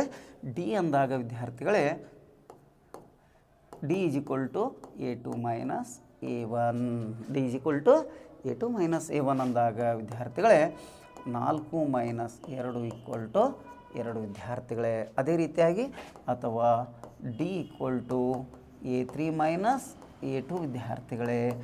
6 ಮೈನಸ್ 4 ಅಂದಾಗ 2 ವಿದ್ಯಾರ್ಥಿಗಳು. ಇದು ಸಾಮಾನ್ಯ ವ್ಯತ್ಯಾಸ. ಎರಡು ಅನುಕ್ರಮ ಪದಗಳ ನಡುವಿನ ವ್ಯತ್ಯಾಸ ಸ್ಥಿರವಾಗಿರೋದಂದರೆ ಒಂದೇ ಸಂಖ್ಯೆ ಮುಂದುವರಿಯುವಂಥದ್ದು. ಇಲ್ಲಿ 2 2 2 ಪ್ರತಿ ಸಂಖ್ಯೆಗೆ 2ಕ್ಕೆ 2 ಸೇರಿಸಿದಾಗ 4 ಆಗುತ್ತೆ ವಿದ್ಯಾರ್ಥಿಗೆ. 4ಕ್ಕೆ 2 ಸೇರಿಸಿದಾಗ 6, 6ಕ್ಕೆ 2 ಸೇರಿಸಿದಾಗ 8. ಹೀಗೆ ನಾವು ಮುಂದುವರಿಸ್ತಾ ಹೋಗ್ತೀವಿ ವಿದ್ಯಾರ್ಥಿಗಳು. ಇಂತಹ ಒಂದು ಪದಗಳನ್ನು ನಾವು ಸಮಾಂತರ ಶ್ರೇಣಿ ಅಂಥೇಳಿ ನಾವು ಈಗಾಗಲೇ ಅಧ್ಯಯನ ಮಾಡಿದ್ದೀವಿ. ಇಲ್ಲಿ 1 ಅಂಕದ ಒಂದು ಪ್ರಶ್ನೆಯನ್ನು ಮಾದರಿ ಪ್ರಶ್ನೆ ಪತ್ರಿಕೆ 1ರಲ್ಲಿ ಏನು ಕೇಳ್ತಾ ಇದ್ದಾನೆ ಅಂದರೆ ವಿದ್ಯಾರ್ಥಿಗಳೇ, ಈ ಕೆಳಗೆ ಕೊಟ್ಟಿರೋದರಲ್ಲಿ ಸಮಾಂತರ ಶ್ರೇಣಿ ಯಾವುದು ಅಂಥೇಳಿ 1 ಅಂಕದ ಸುಲಭವಾದ ಪ್ರಶ್ನೆಯನ್ನು ಕೇಳ್ತಾ ಇದ್ದಾನೆ ವಿದ್ಯಾರ್ಥಿಗಳೇ. ಮೊದಲೇದು 1 2 4 8 ಅಪ್ ಟು ಡ್ಯಾಶ್ ಅಂತ ಹೇಳ್ತಾ ಇದ್ದಾನೆ ವಿದ್ಯಾರ್ಥಿಗಳೇ. ಇಲ್ಲಿ ಮೊದಲನೇ ಪ್ರಶ್ನೆ. ಇದನ್ನು ನಾವು ನೋಡಿದಾಗ ಇಲ್ಲಿ ವಿದ್ಯಾರ್ಥಿಗಳೇ A1 D is equal to ನಾವು ಕಂಡುಹಿಡಿಯೋಣ ವಿದ್ಯಾರ್ಥಿಗಳೇ. A2 ಮೈನಸ್ A1 ಅಂದಾಗ ವಿದ್ಯಾರ್ಥಿಗಳೇ 2 ಮೈನಸ್ 1 ಇದೆ. A1 A2 A3 A4 ಅಂತ ತೆಗೆದುಕೊಳ್ಳೋದಾದರೆ ವಿದ್ಯಾರ್ಥಿಗಳೇ 2 ಮೈನಸ್ 1 ಈಸ್ ಈಕ್ವಲ್ ಟು 1 ಅಂತ ಹೇಳ್ತೀವಿ. ಇನ್ನು ಎರಡನೇದು ನಾವು ನೋಡಿದಾಗ ವಿದ್ಯಾರ್ಥಿಗಳೇ A3 minus A2 equal to 4 minus 2 ವಿದ್ಯಾರ್ಥಿಗಳೇ 2. ಹಾಗಾದರೆ ಇಲ್ಲಿ ಸಾಮಾನ್ಯ ವ್ಯತ್ಯಾಸ ದೊರೆತಿಲ್ಲ ವಿದ್ಯಾರ್ಥಿಗಳೇ. ಹಾಗಾಗಿ 1ನೇ ಆಯ್ಕೆ ತಪ್ಪಾಗಿದೆ. ಹಾಗಾದರೆ 2ನೇ ಆಯ್ಕೆ ನೋಡೋಣ ವಿದ್ಯಾರ್ಥಿಗಳೇ. 3 7 10 ಮತ್ತು 14 ಅಪ್ ಟು ಡ್ಯಾಶ್ ಅಂತ ಕೊಡ್ತಾ ಇದ್ದೇನೆ. ಹಾಗಾದರೆ ಇಲ್ಲಿ ನಾವು ನೋಡೋಣ ವಿದ್ಯಾರ್ಥಿಗಳೇ. ಹಾಗಾದರೆ ಇಲ್ಲಿ D equal to A2 minus A1. ಹಾಗಾಗಿ A2 ಮೈನಸ್ A1 ನೋಡಿದಾಗ ವಿದ್ಯಾರ್ಥಿಗಳೇ 7 ಮೈನಸ್ 3 ಈಕ್ವಲ್ ಟು 4 ವಿದ್ಯಾರ್ಥಿಗಳೇ. ತದನಂತರ D equal to A3 minus A2 ವಿದ್ಯಾರ್ಥಿಗಳೇ. A3 ಮೈನಸ್ A2 ಅಂದಾಗ 10 ಮೈನಸ್ ಮುಂದಿನ ಪದ ಮೈನಸ್ ಹಿಂದಿನ ಪದ ಅಂದಾಗ 10 ಮೈನಸ್ 7 ಅಂದಾಗ ವಿದ್ಯಾರ್ಥಿಗಳೇ 3 ಬರ್ತಾ ಇದೆ. ಇಲ್ಲಿ ಕೂಡ ಸಾಮಾನ್ಯ ವ್ಯತ್ಯಾಸ ಇಲ್ಲ. ಇದು ಕೂಡ 2ನೇ ಆಯ್ಕೆ ತಪ್ಪಾಗಿರುವಂಥದ್ದು. ಇನ್ನು ನಾವು 3ನೇ ಆಯ್ಕೆಯನ್ನು ನೋಡೋಣ ವಿದ್ಯಾರ್ಥಿಗಳೇ. 1 4 9 ಮತ್ತು 16 ಅಪ್ ಟು ಡ್ಯಾಶ್ ಅಂತ ಕೊಡ್ತಾ ಇದ್ದಾನೆ ವಿದ್ಯಾರ್ಥಿಗಳೇ. ಇಲ್ಲಿ D is equal to A2 minus A1 ಅಂತ ನಾವು ತೆಗೆದುಕೊಳ್ಳೋದಾದರೆ 4 ಮೈನಸ್ 1 ಈಕ್ವಲ್ ಟು 3 ವಿದ್ಯಾರ್ಥಿಗಳೇ. ನಂತರ D equal to A3 minus A2 ಅಂತ ತೆಗೆದುಕೊಳ್ಳೋದಾದರೆ 9 ಮೈನಸ್ 4 ಈಕ್ವಲ್ ಟು 5. ಇಲ್ಲಿ ಕೂಡ ಸಾಮಾನ್ಯ ವ್ಯತ್ಯಾಸ ಬಂದಿಲ್ಲ ವಿದ್ಯಾರ್ಥಿಗಳು. ಒಂದು ಕಡೆ 3 ಇದೆ, ಒಂದು ಕಡೆ 5 ಇದೆ. ಸಾಮಾನ್ಯ ವ್ಯತ್ಯಾಸ ಇಲ್ಲ ವಿದ್ಯಾರ್ಥಿಗಳೇ. ಹಾಗಾಗಿ ಇದು ಕೂಡ ಆಯ್ಕೆ ತಪ್ಪಾಗಿದೆ. ಇನ್ನು 4ನೇ ಆಯ್ಕೆ 5 9 13 ಮತ್ತು 17 equal to up to dash ಅಂತ ಹೇಳಿ ಕೇಳ್ತಾ ಇದ್ದೇನೆ ವಿದ್ಯಾರ್ಥಿಗಳು. ಹಾಗಾದರೆ ಇಲ್ಲಿ ನಾವು ನೋಡಿದಾಗ A1 A2 A3 A4 ಅಂತ ತೆಗೆದುಕೊಳ್ಳೋಣ ವಿದ್ಯಾರ್ಥಿಗಳೇ. D ಈಸ್ ಈಕ್ವಲ್ ಟು ಅನುಕ್ರಮ ಪದಗಳ ನಡುವಿನ ವ್ಯತ್ಯಾಸ A2 minus A1 equal to ಇಲ್ಲಿ ನಾವು ನೋಡಿದಾಗ ವಿದ್ಯಾರ್ಥಿಗಳೇ 9 ಮೈನಸ್ 5 ಈಕ್ವಲ್ ಟು 4 ವಿದ್ಯಾರ್ಥಿಗಳೇ. ತದಾದ ನಂತರ D is equal to A3 minus A2 equal to 13 minus 9 ಅಂತ ಕರೆದಾಗ ವಿದ್ಯಾರ್ಥಿ 13 ಮೈನಸ್ 9 ಅಂತ ಕೂಡ 4 ವಿದ್ಯಾರ್ಥಿ. ಹಾಗಾದರೆ ಕೊಟ್ಟ ಆಪ್ಷನ್ನಲ್ಲಿ 4ನೇ ಆಯ್ಕೆ ಸರಿಯಾಗಿದೆ ವಿದ್ಯಾರ್ಥಿಗಳು. ಅಂದರೆ ನಾವು ಕೊಟ್ಟಂತಹ ಶ್ರೇಣಿಯಲ್ಲಿ ಸಾಮಾನ್ಯ ವ್ಯತ್ಯಾಸವನ್ನು ತೆಗೆದುಕೊಳ್ಳೋದ್ರ ಮೂಲಕ ಸಾಮಾನ್ಯ ವ್ಯತ್ಯಾಸ ಸ್ಥಿರವಾಗಿದ್ದರೆ ಮಾತ್ರ ಅದನ್ನು ನಾವು ಸಮಾಂತರ ಶ್ರೇಣಿ ಅಂಥೇಳಿ ಕರಿತೀವಿ. ಹಾಗಾಗಿ 1ನೇ ಪ್ರಶ್ನೆಯಲ್ಲಿ 4ನೇ ಆಯ್ಕೆಯು ಸರಿಯಾದ ಆಯ್ಕೆಯಾಗಿದೆ. ಇನ್ನು 2ನೇ ಪ್ರಶ್ನೆಗೆ ಹೋಗೋಣ ವಿದ್ಯಾರ್ಥಿಗಳೇ. ಮಾದರಿಯ ಪ್ರಶ್ನೆ ಪತ್ರಿಕೆ 1ರಿಂದ 2ನೇ ಪ್ರಶ್ನೆ. ವಿದ್ಯಾರ್ಥಿಗಳೇ, ಯಾವುದೇ ಗೊಂದಲಕ್ಕೀಡಾಗದೆ ಕೊಟ್ಟ ಪ್ರಶ್ನೆಯನ್ನು ಅತ್ಯಂತ ಸೂಕ್ಷ್ಮವಾಗಿ ಅಥವಾ ಅದನ್ನು ಅತ್ಯಂತ ಕೊಟ್ಟಿರುವ ಪ್ರಶ್ನೆಯನ್ನು ಏನು ಕೇಳಿದಾನೆ, ಏನು ಕೊಟ್ಟಿದ್ದಾನೆ, what is the given, what is the find the value, what is the find, ಇದನ್ನು ನಾವು ಸರಿಯಾಗಿ ಅಧ್ಯಯನ ಮಾಡಿದಾಗ ಅಥವಾ ಆ ಪ್ರಶ್ನೆಯನ್ನು ಸರಿಯಾಗಿ ಕ್ರಮದಲ್ಲಿ ಓದಿದಾಗ ವಿದ್ಯಾರ್ಥಿಗಳೇ ನಮಗೆ ಆ ಪ್ರಶ್ನೆಯಲ್ಲಿ ಏನನ್ನು ಕೊಟ್ಟಿದ್ದಾನೆ, ಏನನ್ನು ಕೇಳಿದ್ದಾನೆ ಅನ್ನೋದನ್ನು ಅರ್ಥೈಸ್ಕೊಳ್ಬೇಕು ವಿದ್ಯಾರ್ಥಿಗಳೇ. ಇಲ್ಲಿ ನಾವು 2ನೇ ಪ್ರಶ್ನೆಯನ್ನು ನೋಡೋಣ ವಿದ್ಯಾರ್ಥಿಗಳೇ. ಹಾಗಾದರೆ 2ನೇ ಪ್ರಶ್ನೆ ಏನು ಹೇಳ್ತಾನಂದರೆ, ಒಂದು ಸಮಾಂತರ ಶ್ರೇಣಿಯಲ್ಲಿ ಒಂದು ಅಂಕದ ಎರಡನೇ ಪ್ರಶ್ನೆ.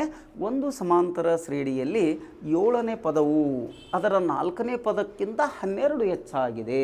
7ನೇ ಪದವು 4ನೇ ಪದಕ್ಕಿಂತ 12 ಹೆಚ್ಚಾಗಿದೆ. ಹಾಗಾದರೆ ಸಾಮಾನ್ಯ ವ್ಯತ್ಯಾಸವನ್ನು ಕಂಡುಹಿಡಿಯಿರಿ ಅಂತೇಳಿ ಏನು ಹೇಳ್ತಾ ಇದ್ದೇನೆ ಅಂದರೆ ವಿದ್ಯಾರ್ಥಿಗಳೇ, ಒಂದು ಸಮಾಂತರ ಶ್ರೇಣಿಯಲ್ಲಿ 7ನೇ ಪದವು 7ನೇ ಪದ ಅಂತಂದರೆ A7 7ನೇ ಪದ A7 = 7ನೇ ಪದವು 4ನೇ ಪದಕ್ಕಿಂತ 12 ಹೆಚ್ಚಾಗಿದೆ. 4ನೇ ಪದ ಅಂದರೆ ವಿದ್ಯಾರ್ಥಿಗಳೇ A4 ಪ್ಲಸ್ 12 ಹೆಚ್ಚಾಗಿದೆ ಅಂದಾಗ +12 ವಿದ್ಯಾರ್ಥಿಗಳೇ. ಅಂದರೆ ಪ್ರಶ್ನೆಯ ಪ್ರಕಾರ 7ನೇ ಪದವು 4ನೇ ಪದಕ್ಕಿಂತ 12 ಹೆಚ್ಚಾಗಿದೆ. ಏನು ಹೇಳ್ತಾನೆ, ಒಂದು ಸಮಾಂತರ ಶ್ರೇಣಿಯಲ್ಲಿ 7ನೇ ಪದವು ಅದರ 4ನೇ ಪದಕ್ಕಿಂತ 12 ಹೆಚ್ಚಾಗಿದ್ದರೆ ಸಾಮಾನ್ಯ ವ್ಯತ್ಯಾಸವನ್ನು ಕಂಡುಹಿಡಿಯಿರಿ ಅಂತ ಹೇಳ್ತಾನೆ. ಅಂದರೆ ಸಾಮಾನ್ಯ ವ್ಯತ್ಯಾಸ ಡಿನ ಬೆಲೆಯನ್ನು ಕಂಡು ಹಿಡಿಯಿರಿ ಅಂತೇಳಿ ಇಲ್ಲಿ ಪ್ರಶ್ನೆ ಕೇಳ್ತಾ ಇದ್ದೇನೆ. ಒಂದು ಅಂಕದ್ದು ವಿದ್ಯಾರ್ಥಿಗಳೇ. ಇಲ್ಲಿ ನಾವು ಸೂತ್ರವನ್ನು ಬಳಸ್ಕೊಂತ ನೇರವಾಗಿ ನಾವು ಕಂಡುಹಿಡಿಯೋದಾದರೆ ವಿದ್ಯಾರ್ಥಿಗಳೇ, ಇದರಲ್ಲಿ ಒಂದನ್ನು ನಾವು ಕಡಿಮೆ ಮಾಡಿದಾಗ ವಿದ್ಯಾರ್ಥಿಗಳೇ A7 ಕೊಟ್ಟಾಗ ಅದನ್ನು ನಾವು ನೇರವಾಗಿ ವಿದ್ಯಾರ್ಥಿಗಳೇ ಒಂದನ್ನು ಕಡಿಮೆ ಮಾಡಿ A + 60. ಯಾಕಂದರೆ ನಾವು ಸೂತ್ರವನ್ನು ಬಳಸಿದಾಗ n = ಈ ಸೂತ್ರವನ್ನು n = A + n - 1 × D ಸೂತ್ರವನ್ನು ಬಳಸಿ ನಾವು ಕಂಡುಹಿಡಿಯುವಂಥದ್ದು ವಿದ್ಯಾರ್ಥಿಗಳೇ. ನಾವು ನೇರವಾಗಿ ಒಂದನ್ನು ಕಡಿಮೆ ಮಾಡೋಣ ವಿದ್ಯಾರ್ಥಿಗಳೇ. A + 6D = ಅದೇ ರೀತಿ ಇಲ್ಲೊಂದು ಕಡಿಮೆ ಮಾಡಿದಾಗ ವಿದ್ಯಾರ್ಥಿಗಳೇ A + 3D = A + 3D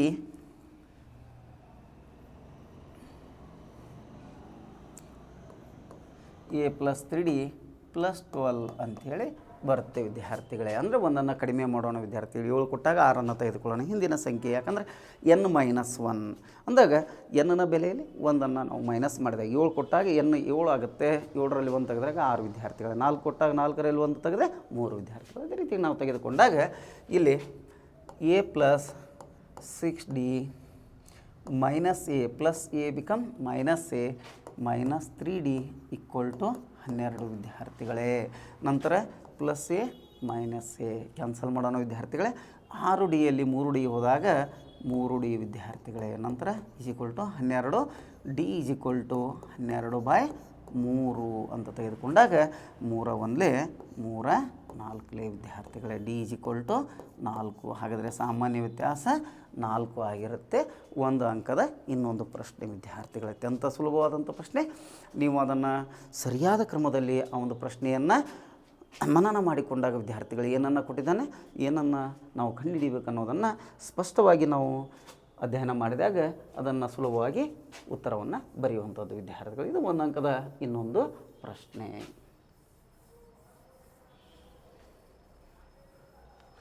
ಇನ್ನು ಮುಂದಿನ ಪ್ರಶ್ನೆಗೆ ಹೋಗೋಣ ವಿದ್ಯಾರ್ಥಿಗಳೇ.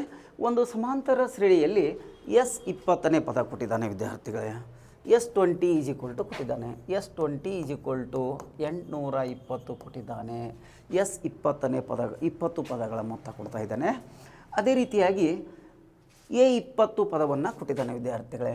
A20 = 79 ಅಂತ ಕೊಡ್ತಾ ಇದ್ದಾನೆ. ಹಾಗಾದರೆ ವಿದ್ಯಾರ್ಥಿಗಳೇ ಅದರ ಮೊದಲ ಪದವನ್ನು ಕಂಡುಹಿಡಿಯಿರಿ ಅಂತ ಹೇಳ್ತಾ ಇದ್ದಾನೆ. ಹಾಗಾದರೆ ಮೊದಲ ಪದ A = A1 or A ನ ಬೆಲೆಯನ್ನು ಕಂಡುಹಿಡಿಯಿರಿ. ಅತ್ಯಂತ ಸುಲಭವಾದ ಪ್ರಶ್ನೆ ವಿದ್ಯಾರ್ಥಿಗಳೇ. ಯಾವುದೇ ಗೊಂದಲಕ್ಕೀಡಾಗದೆ 2 ಅಂಕದ ಪ್ರಶ್ನೆಯನ್ನು ಸುಲಭವಾಗಿ ನಾವು ಇಲ್ಲಿ ಉತ್ತರಿಸ್ಬೋದು. ಏನು ಕೊಟ್ಟಿದ್ದಾನೆ ವಿದ್ಯಾರ್ಥಿಗಳೇ? 20 ಪದಗಳ ಮೊತ್ತ ಕೊಟ್ಟಿದ್ದಾನೆ, 20ನೇ ಪದ ಕೊಟ್ಟಿದ್ದಾನೆ. ಹಾಗಾಗಿ ನಾವು ಸೂತ್ರವನ್ನು ಇಲ್ಲಿ ವಿದ್ಯಾರ್ಥಿಗಳೇ Sn = n/2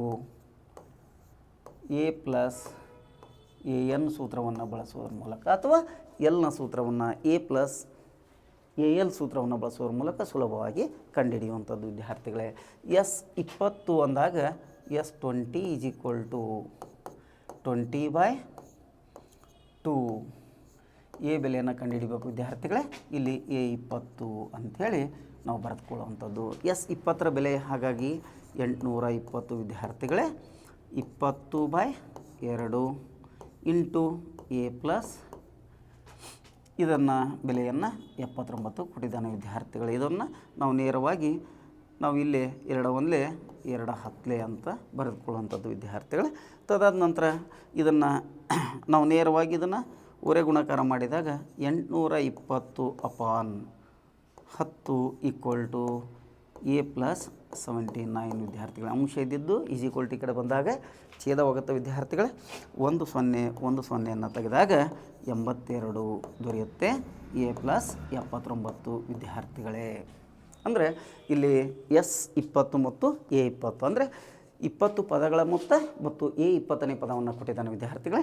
ನೇರವಾಗಿ SN = n/2 a + an ಸೂತ್ರವನ್ನು ಬಳಸೋಣ ವಿದ್ಯಾರ್ಥಿಗಳೇ. ನಂತರ ನಾವು a = 82 - 79 ಅಂದಾಗ a = 82ರಲ್ಲಿ 79 ಹೋದಾಗ ವಿದ್ಯಾರ್ಥಿಗಳೇ ನಮಗೆ 3 ದೊರೆಯುತ್ತೆ. ಹಾಗಾದರೆ 3 ಅನ್ನೋದು ಮೊದಲನೇ ಪದ ವಿದ್ಯಾರ್ಥಿಗಳೇ. a = 3 ನಮಗೆ ಇಲ್ಲಿ ಉತ್ತರ ದೊರೀತಾ ಇದೆ ವಿದ್ಯಾರ್ಥಿಗಳೇ. ಮೊದಲನೇ ಪದವನ್ನು ಕಂಡುಹಿಡಿರಿ ಅಂತೇಳಿ 2 ಅಂಕದ ಅತ್ಯಂತ ಸುಲಭವಾದ ಪ್ರಶ್ನೆಯನ್ನು ಕೇಳಿದ್ದಾನೆ ವಿದ್ಯಾರ್ಥಿಗಳೇ. ಇನ್ನು ನಾವು ಮುಂದಿನ ಪ್ರಶ್ನೆಗೆ ಹೋಗೋಣ ವಿದ್ಯಾರ್ಥಿಗಳೇ.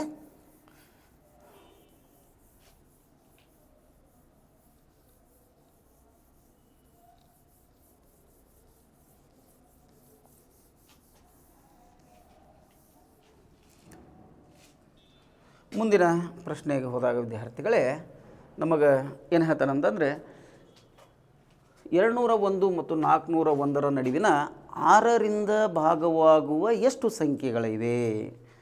201ರಿಂದ 401 ಒಳಗಿನ 6ರಿಂದ ಭಾಗಿಸಲ್ಪಡುವ ಎಷ್ಟು ಸಂಖ್ಯೆಗಳಿವೆ ಅಂಥೇಳಿ ಕೇಳ್ತಾ ಇದ್ದಾನೆ ವಿದ್ಯಾರ್ಥಿಗಳೇ. ಅತ್ಯಂತ ಸುಲಭವಾದಂಥದ್ದು. ಈಗಾಗಲೇ ನಾವು ಅಭ್ಯಾಸದಲ್ಲಿ ಇಂತಹ ಮಾದರಿ ಲೆಕ್ಕಗಳನ್ನು ಈಗಾಗಲೇ ನಾವು ಅಧ್ಯಯನ ಮಾಡಿದ್ದೀವಿ ವಿದ್ಯಾರ್ಥಿಗಳೇ. ಅದೇ ರೀತಿಯಾಗಿ ಇಲ್ಲಿ ನಮಗೆ 201ರಿಂದ 401 ಒಳಗೆ ಅಂತ ಕೇಳ್ತಾ ಇದ್ದೀನಿ. 201ರಿಂದ 401 ಒಳಗಿನ 6ರಿಂದ ಎಷ್ಟರಿಂದ ವಿದ್ಯಾರ್ಥಿಗಳೇ? 6ರಿಂದ ಭಾಗಿಸಲ್ಪಡುವ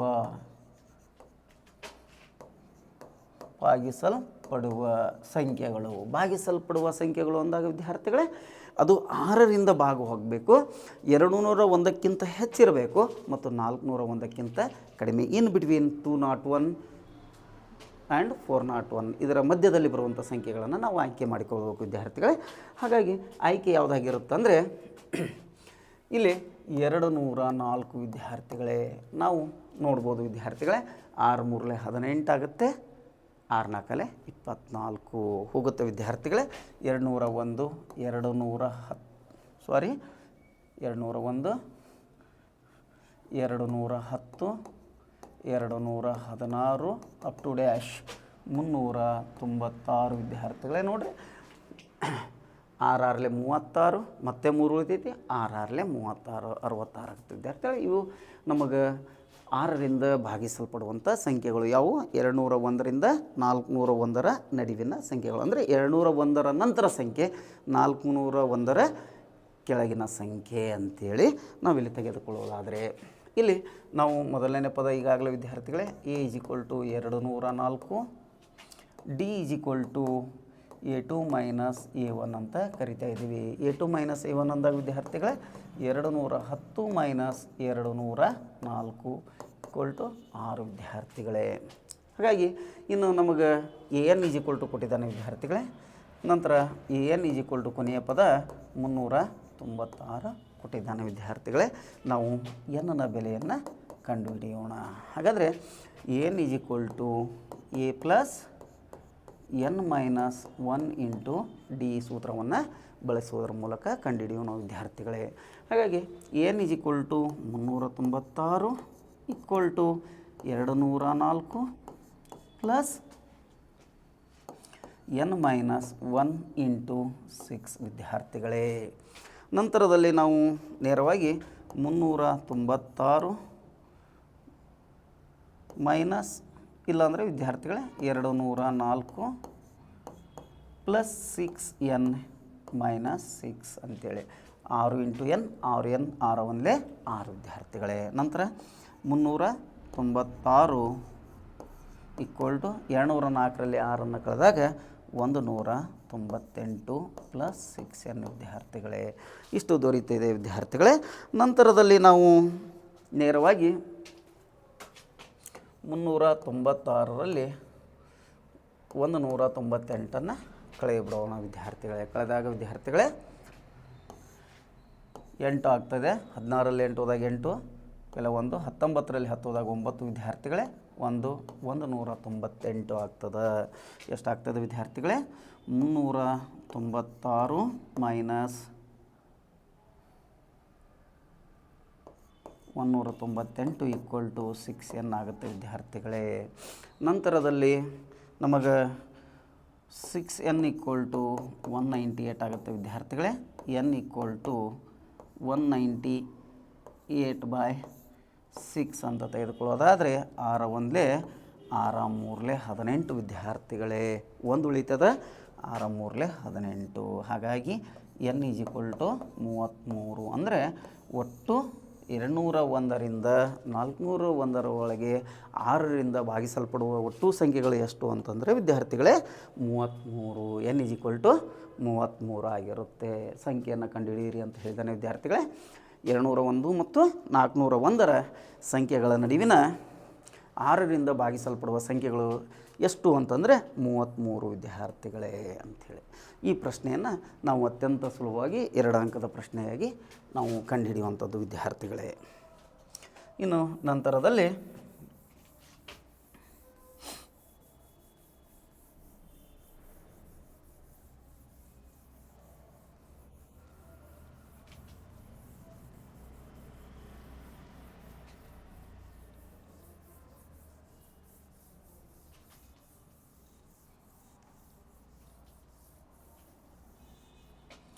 ಮುಂದಿನ ಪ್ರಶ್ನೆಗೆ ಹೋಗೋಣ ವಿದ್ಯಾರ್ಥಿಗಳೇ. ಮುಂದಿನ ಪ್ರಶ್ನೆ 4 ಅಂಕದ ಪ್ರಶ್ನೆ ವಿದ್ಯಾರ್ಥಿಗಳೇ. 4 ಅಂಕದ ಪ್ರಶ್ನೆ. ಈಗಾಗಲೇ 1 ಅಂಕದ 2 ಪ್ರಶ್ನೆ ಮತ್ತು 2 ಅಂಕದ 1 ಪ್ರಶ್ನೆ, 2 ಅಂಕದ 2 ಪ್ರಶ್ನೆಗಳನ್ನು ತೆಗೆದುಕೊಂಡಿದ್ವಿ. ಇನ್ನು 4 ಅಂಕದ 1 ಪ್ರಶ್ನೆ. ಒಂದು ಸಮಾಂತರ ಶ್ರೇಣಿಯ ಎನ್ನೆಯ ಪದಗಳ ಮೊತ್ತವು Sn is equal to 3n² plus 2n ಅಂತ ಕೊಟ್ಟಿದ್ದಾನೆ ವಿದ್ಯಾರ್ಥಿಗಳೇ. Sn is equal to 3n² plus 2n ಅಂತ ಕೊಟ್ಟಿದ್ದಾನೆ ವಿದ್ಯಾರ್ಥಿಗಳೇ. ಇಲ್ಲಿ ಹಾಗಾದರೆ ಶ್ರೇಣಿಯ ಎನ್ನನೇ ಪದವನ್ನು ಕಂಡುಹಿಡಿಯಿರಿ. ಎನ್ನನೇ ಪದ ಈ ಎನ್ನನ್ನು ಕಂಡುಹಿಡಿಯಿರಿ. ನಂತರ ಶ್ರೇಣಿಯಲ್ಲಿ 59 ಪದಗಳಿದ್ದರೆ ಶ್ರೇಣಿಯ ಕೊನೆಯ 10 ಪದಗಳ ಮೊತ್ತವನ್ನು ಕಂಡುಹಿಡಿಯಿರಿ. ಶ್ರೇಣಿಯ ಕೊನೆಯ 10 ಪದಗಳ ಮೊತ್ತವನ್ನು ಕೂಡ ಕಂಡುಹಿಡಿಯಿರಿ ಅಂಥೇಳಿ ಇಲ್ಲಿ ಕೇಳ್ತಾ ಇದ್ದಾನೆ ವಿದ್ಯಾರ್ಥಿಗಳೇ. ಅತ್ಯಂತ ಸುಲಭವಾದ ಪ್ರಶ್ನೆ, ಯಾವುದೇ ಗೊಂದಲಕ್ಕೀಡಾಗದೆ ಅತ್ಯಂತ ಸುಲಭವಾಗಿ ನಾವು ಇಲ್ಲಿ ಅಂಕಗಳನ್ನು ತೆಗೆದುಕೊಳ್ಳುವಂಥದ್ದು ವಿದ್ಯಾರ್ಥಿಗಳೇ. ನೋಡ್ರಿ ವಿದ್ಯಾರ್ಥಿಗಳೇ, ಇಲ್ಲಿ ಮೊದಲನೇದಾಗಿ ನಾವು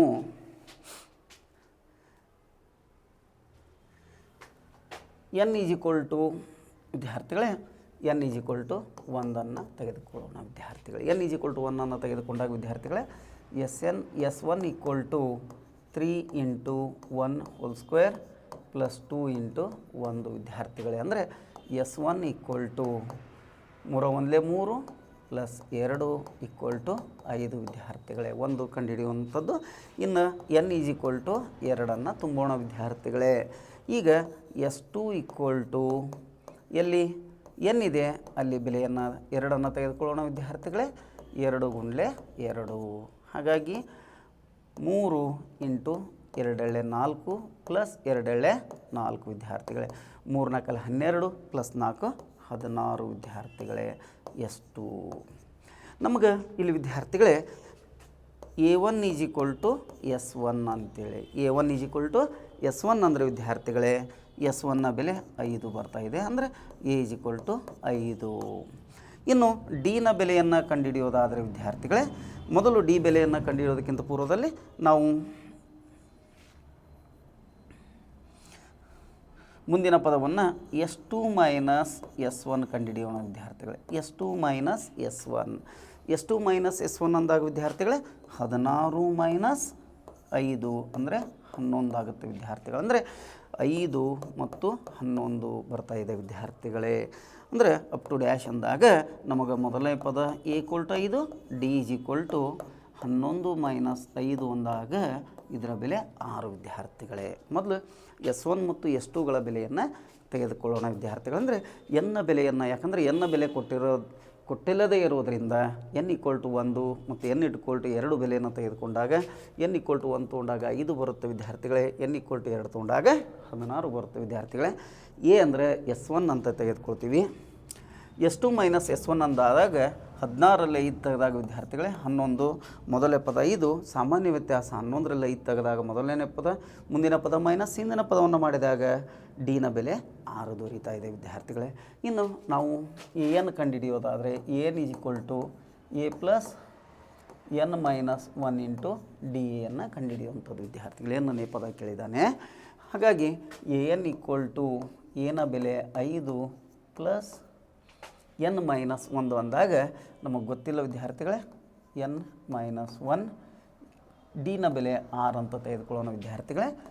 n = 5 + 6 × n, 6n - 6 ವಿದ್ಯಾರ್ಥಿಗಳೇ. ಆದ್ದರಿಂದ n = 6n - 1 ಅಂಥೇಳಿ ಇಲ್ಲಿ n ಪದವನ್ನು ಕಂಡುಹಿಡಿದೀವಿ ವಿದ್ಯಾರ್ಥಿಗಳೇ. ಇನ್ನು ನಮಗೆ ಮುಂದಿನ ಪ್ರಶ್ನೆಯನ್ನು ಕೇಳ್ತಾ ಇದ್ದಾನೆ ವಿದ್ಯಾರ್ಥಿಗಳೇ. ಒಟ್ಟು ಶ್ರೇಣಿಯಲ್ಲಿ 59 ಪದಗಳಿದ್ದರೆ ಕೊನೆಯ 10 ಪದಗಳ ಮೊತ್ತವನ್ನು ಕಂಡುಹಿಡಿಯಿರಿ. ಕೊನೆಯ 10 ಪದಗಳ ಮೊತ್ತವನ್ನು ಕಂಡುಹಿಡಿಯಿರಿ. ಹಾಗಾದರೆ n = 59 ಇದ್ದರೆ ಕೊನೆಯ 10 ಪದಗಳ ಮೊತ್ತ ವಿದ್ಯಾರ್ಥಿಗಳ ಕೊನೆಯ 10 ಪದಗಳ ಮೊತ್ತ ಅಂತ ಕೇಳ್ತಾ ಇದ್ದೇನೆ.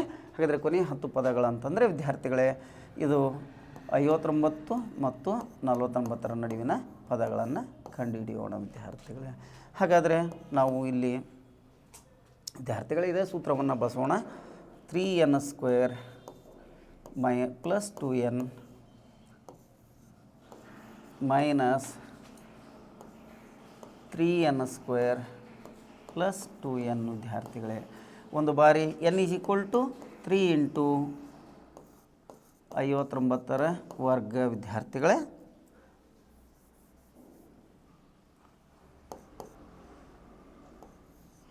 ತ್ರೀ ಇಂಟು 59² + 2 × 59 ವಿದ್ಯಾರ್ಥಿಗಳೇ. ಹಾಗೆ ಮೈನಸ್ ಇನ್ನೊಂದು ಪದ 10 ಪದಗಳ ನಡುವಿನ ವ್ಯತ್ಯಾಸ ಮೊತ್ತ ಅಂತ ಹೇಳಿದ್ದಾನೆ ವಿದ್ಯಾರ್ಥಿಗಳೇ. 3 × ಮತ್ತೊಂದು ಸಂಖ್ಯೆ ಯಾವುದು ಅಂತಂದರೆ 49 ಆಗುತ್ತೆ ವಿದ್ಯಾರ್ಥಿಗಳೇ, + 2 × 49. ಹೀಗೆ ನಾವು ನೇರವಾಗಿ 3 × 59ನ್ನು ವರ್ಗವನ್ನು ಮಾಡಿದಾಗ ವಿದ್ಯಾರ್ಥಿಗಳೇ ನಮಗೆ 3481. 59ನ್ನು ಅಂದರೆ 59 × 59 ಮಾಡಿದಾಗ ವಿದ್ಯಾರ್ಥಿಗಳೇ 3481 ದೊರೆಯುತ್ತೆ ವಿದ್ಯಾರ್ಥಿಗಳೇ. ಇನ್ನು 59 118. ಹಾಗೆ ಮೈನಸ್ 3 × 49ರ ವರ್ಗವನ್ನು ಮಾಡಿದಾಗ ವಿದ್ಯಾರ್ಥಿಗಳೇ 2401 ದೊರೆಯುತ್ತೆ. 2401 ಅಂದರೆ 49 × 49 ಮಾಡಿದಾಗ, ಅದೇ ರೀತಿಯಾಗಿ 2 × 49 ಅಂದಾಗ ವಿದ್ಯಾರ್ಥಿಗಳೇ 98 ದೊರೆಯುತ್ತೆ. ತದಾದ ನಂತರ ನಾವು ಇಲ್ಲಿ 3ಕ್ಕೆ 3841ಕ್ಕೆ 3481ಕ್ಕೆ 3ರಿಂದ ಗುಣಿಸಿದಾಗ ವಿದ್ಯಾರ್ಥಿಗಳೇ 3 × 1 = 3, 3 × 8 = 24, 4 ಕೈಲಿ ಬಂತು 2, 3 × 4 = 12, 4 = 18, 3 × 3 = 9, 10 ವಿದ್ಯಾರ್ಥಿಗಳೇ. ಅಂದರೆ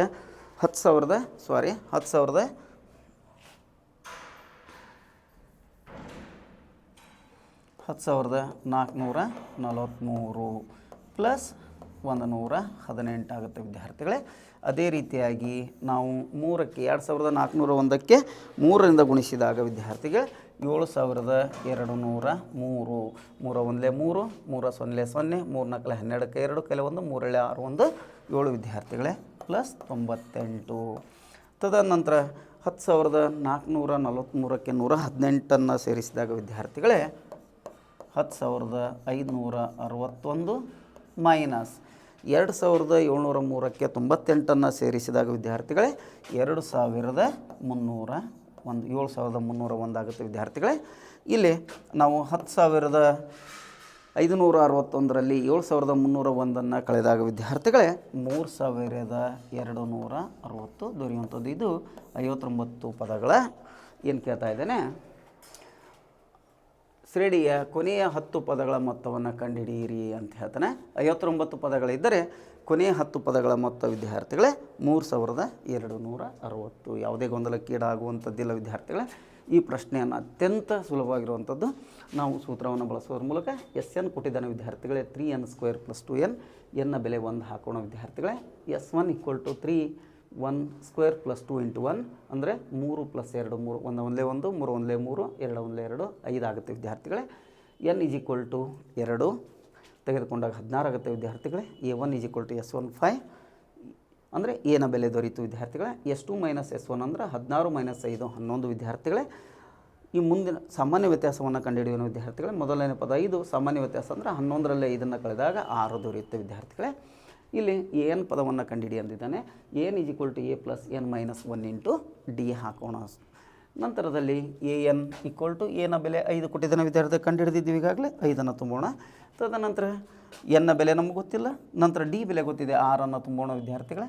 ಇಲ್ಲಿ an = 5 + 6n - 6 6ರಲ್ಲಿ 5 ಹೋದಾಗ -1 ವಿದ್ಯಾರ್ಥಿಗಳೇ. n = 59 ಆದಾಗ ಕೊನೆಯ 10 ಪದಗಳ ಮೊತ್ತವನ್ನು ಕಂಡುಹಿಡಿರಿ. ಅಂದರೆ ಇನ್ ಬಿಟ್ವೀನ್ 59 ಆ್ಯಂಡ್ 49 ಇದರ ಮಧ್ಯೆ ಕಂಡುಹಿಡಿಬೇಕು ವಿದ್ಯಾರ್ಥಿಗಳೇ. ಇದೇ ಸೂತ್ರವನ್ನು ಬಳಸುವುದರ ಮೂಲಕ 3n² + 2n 3n² + 2n ನೋಡೋಣ ವಿದ್ಯಾರ್ಥಿಗಳೇ. ವ್ಯತ್ಯಾಸ ರೂಪದಲ್ಲಿ ಕಂಡುಹಿಡಿದಾಗ ಎನ್ನ ಬೆಲೆ 1 ಸರಿ 59 ಮತ್ತು 49 ತೆಗೆದುಕೊಂಡು ವರ್ಗವನ್ನು ಗೊಳಿಸಿದಾಗ ವಿದ್ಯಾರ್ಥಿಗಳೇ ನಂತರದಲ್ಲಿ ನಮಗೆ 10,561 - 7,301 ಬರುತ್ತೆ. ಒಟ್ಟಾರೆಯಾಗಿ 10 ಪದಗಳ ಮೊತ್ತ 3,260 ದೊರೆಯುತ್ತೆ ವಿದ್ಯಾರ್ಥಿಗಳೇ. ಇದು ಮೊದಲನೇ ಮಾದರಿಯ ಪ್ರಶ್ನೆ ಪತ್ರಿಕೆಯಲ್ಲಿ 4 ಅಂಕದ ಪ್ರಶ್ನೆ ವಿದ್ಯಾರ್ಥಿಗಳೇ.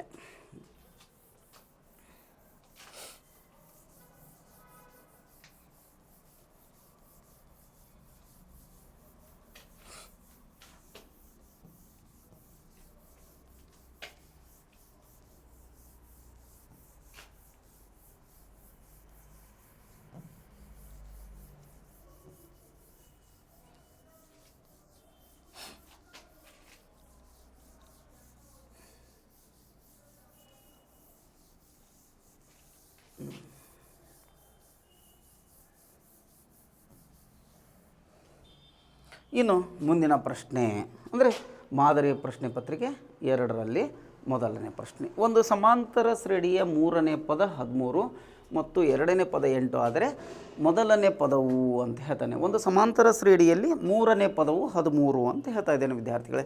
3ನೇ ಪದ 13 ಅಂದಾಗ A3 = 13 ವಿದ್ಯಾರ್ಥಿಗಳೇ.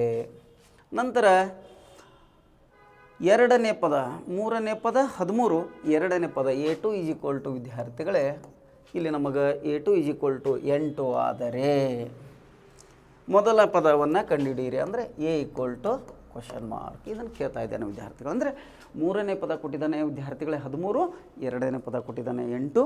ಹಾಗಾದರೆ ಮೊದಲ ಪದವನ್ನು ಕಂಡುಹಿಡಿಯಿರಿ ಅಂತ ಹೇಳ್ತಾನೆ. ಹಾಗಾದರೆ ಮೊದಲ ಪದ ಯಾವ ಥರ ಕಂಡುಹಿಡಿಯುವಂಥದ್ದು ವಿದ್ಯಾರ್ಥಿಗಳು? ಈಗಾಗಲೇ ನಾನು ಹೇಳಿದ್ನಲ್ಲ, 3 ಕೊಟ್ಟಾಗ ಒಂದನ್ನು ಕಡಿಮೆಗೊಳಿಸಿದಾಗ ವಿದ್ಯಾರ್ಥಿಗಳೇ ಅಂದರೆ A + 2D = A + 2D = 13. ಇದನ್ನು A + D = 8 ಅಂತ ತೆಗೆದುಕೊಳ್ಳೋಣ ವಿದ್ಯಾರ್ಥಿಗಳೇ. ಇದನ್ನು ನಾವು ಸಮೀಕರಣ 1, ಇದನ್ನು ಸಮೀಕರಣ 2, 1 ಅಂಕದ ಪ್ರಶ್ನೆ ವಿದ್ಯಾರ್ಥಿಗಳೇ. ಇಲ್ಲಿ A + 2D = 13 ವಿದ್ಯಾರ್ಥಿಗಳೇ. A + D = 8 ಸಮೀಕರಣ 1 ಮತ್ತು 2ರಿಂದ. ಸಮೀಕರಣ 1 ಮತ್ತು 2ರಿಂದ ಇಲ್ಲಿ ನಾವು ಈಗಾಗಲೇ 2 ಚರಾಕ್ಷರಗಳ ರೇಖಾತ್ಮಕ ಸಮೀಕರಣದಲ್ಲಿ ವರ್ಜಿಸುವ ವಿಧಾನವನ್ನು ಕಂಡುಹಿಡಿದಿದ್ದೀವಲ್ಲ, ಅದೇ ಮೂಲಕ ನಾವು ಕಂಡುಹಿಡಿದಾಗ ಪ್ಲಸ್ ಮತ್ತು ಮೈನಸ್ ಇಲ್ಲಿ ವಿರುದ್ಧ ಚಿಹ್ನೆ ಕ್ಯಾನ್ಸಲ್ ಆಗುತ್ತೆ ವಿದ್ಯಾರ್ಥಿಗಳೇ. 2D ಒಳಗೆ D ಹೋದಾಗ D = 13ರಲ್ಲಿ 8 ಹೋದಾಗ 5 ವಿದ್ಯಾರ್ಥಿಗಳಿಗೆ ನಮಗೆ ಇಲ್ಲಿ ಸಾಮಾನ್ಯ ವ್ಯತ್ಯಾಸ ದೊರೀತು ವಿದ್ಯಾರ್ಥಿಗಳೇ. ಇನ್ನು ನಂತರ D = 5ಅನ್ನು ಸಮೀಕರಣ 1ರಲ್ಲಿ ತುಂಬಿದಾಗ, ಸಮೀಕರಣ 1ರಲ್ಲಿ ತುಂಬಿದಾಗ ವಿದ್ಯಾರ್ಥಿಗಳೇ ಈಗ ಸಮೀಕರಣ 1 ಏನು ಹೇಳುತ್ತಂತಂದರೆ A + 2D = 13 ವಿದ್ಯಾರ್ಥಿಗಳೇ. A + 2 ಇಂಟು 5 ವಿದ್ಯಾರ್ಥಿಗಳೇ. ಯಾಕಂದರೆ ಡಿನ ಬೆಲೆ 5 ನಾವು ತುಂಬಿದಾಗ = 13 ವಿದ್ಯಾರ್ಥಿಗಳೇ. ಎ = 13, 2 ಇಲ್ಲಿ 10 + 10 ಆ ಕಡೆ ಹೋದಾಗ -10 ವಿದ್ಯಾರ್ಥಿಗಳೇ. ಎ = 13ರಲ್ಲಿ 10 ಹೋದಾಗ ನಮಗೆ 3 ದೊರೆಯುವಂಥದ್ದು ವಿದ್ಯಾರ್ಥಿಗಳೇ.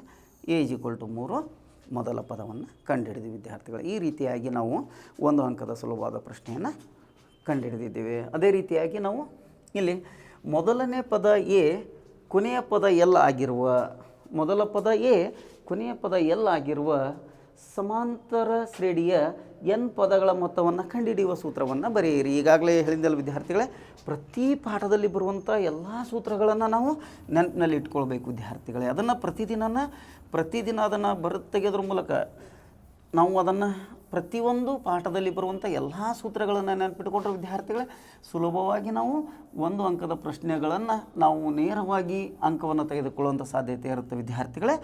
ಈಗಾಗಲೇ ನಮಗೆ ತಿಳಿದಂತೆ ಮೊದಲನೇ ಪದ ಎ ಕೊನೆಯ ಪದ ಎಲ್ ಆಗಿರುವ ಸಮಾಂತರ ಶ್ರೇಣಿಯ ಮೊತ್ತವನ್ನು ಕಂಡುಹಿಡಿಯುವ ಎನ್ ಪದಗಳ ಮೊತ್ತವನ್ನು ಕಂಡುಹಿಡಿಯುವ ಸೂತ್ರ ಅಂತ ಹೇಳ್ತಾ ಇದ್ದೇನೆ ವಿದ್ಯಾರ್ಥಿಗಳೇ.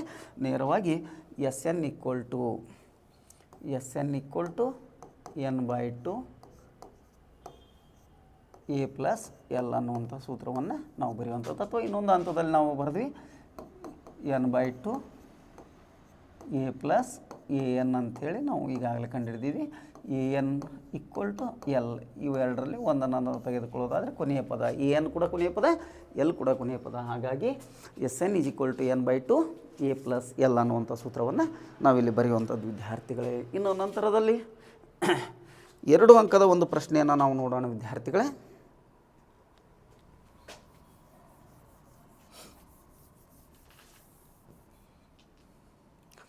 ಎರಡು ಅಂಕದ ಒಂದು ಪ್ರಶ್ನೆ 6, 10, 14 up to dash 6, 10, 14 up to dash ಈ ಸಮಾಂತರ ಶ್ರೇಣಿಯ 20 ಪದಗಳ ಮೊತ್ತವನ್ನು ಸೂತ್ರದ ಸಹಾಯದಿಂದ ಕಂಡುಹಿಡಿಯಿರಿ. 20 ಪದಗಳ ಮೊತ್ತವನ್ನು n = 20 ಕೊಟ್ಟಿದ್ದಾನೆ, ಅಂದರೆ S20 ಕಂಡುಹಿಡಿಯಿರಿ ಅಂತ ಹೇಳ್ತಾ ಇದ್ದಾನೆ ವಿದ್ಯಾರ್ಥಿಗಳೇ.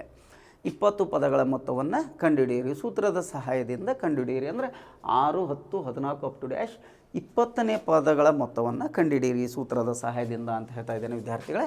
ಇಲ್ಲಿ A = 6, D = 10 - 6 = 4 ಬೆಲೆಯನ್ನು A ಮತ್ತು D ಬೆಲೆಯನ್ನು ಕಂಡುಹಿಡಿಯೋಣ ವಿದ್ಯಾರ್ಥಿಗಳೇ. ನಂತರ ಸೂತ್ರವನ್ನು ಬಳಸೋದ್ರ ಮೂಲಕ SN = n/2 2a + n - 1 × D ವಿದ್ಯಾರ್ಥಿಗಳೇ. ಈ ಸೂತ್ರವನ್ನು ಬಳಸೋಣ ವಿದ್ಯಾರ್ಥಿಗಳೇ. SN S20 = 20/2 ಇಂಟು 2 ಇಂಟು ಈಗಾಗಲೇ ಎ ಬೆಲೆ ಕಂಡುಹಿಡಿದಿದ್ದೀವಿ 6 + 20 - 1 ಇಂಟು ಡಿ ಬೆಲೆ 4 ವಿದ್ಯಾರ್ಥಿಗಳೇ. ನಂತರ S20 = 2 1 2 10 10 ಇಂಟು 2 6 12 ಪ್ಲಸ್ 20ರಲ್ಲಿ 1 ಹೋದರೆ 19 ವಿದ್ಯಾರ್ಥಿಗಳೇ ಇಂಟು 4. ಅಂದರೆ ನಮಗಿಲ್ಲಿ 19 4 ನಾವು ಕಂಡುಹಿಡಿಯೋಣ ವಿದ್ಯಾರ್ಥಿಗಳೇ.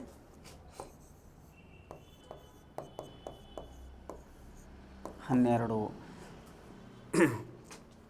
19 4 ನೋಡಿರಿ ವಿದ್ಯಾರ್ಥಿಗಳೇ. 4 9 36 4 1 4 3 76 19 4 76.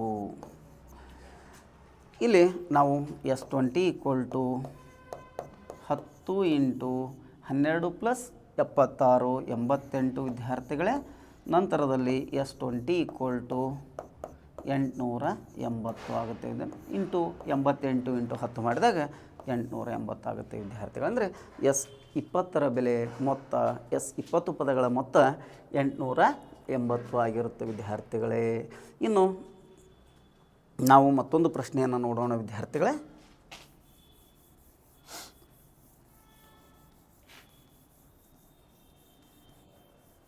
ಮಾದರಿಯ ಪ್ರಶ್ನೆ ಪತ್ರಿಕೆಯಲ್ಲಿ 2ನೇ ಪ್ರಶ್ನೆ ವಿದ್ಯಾರ್ಥಿಗಳೇ.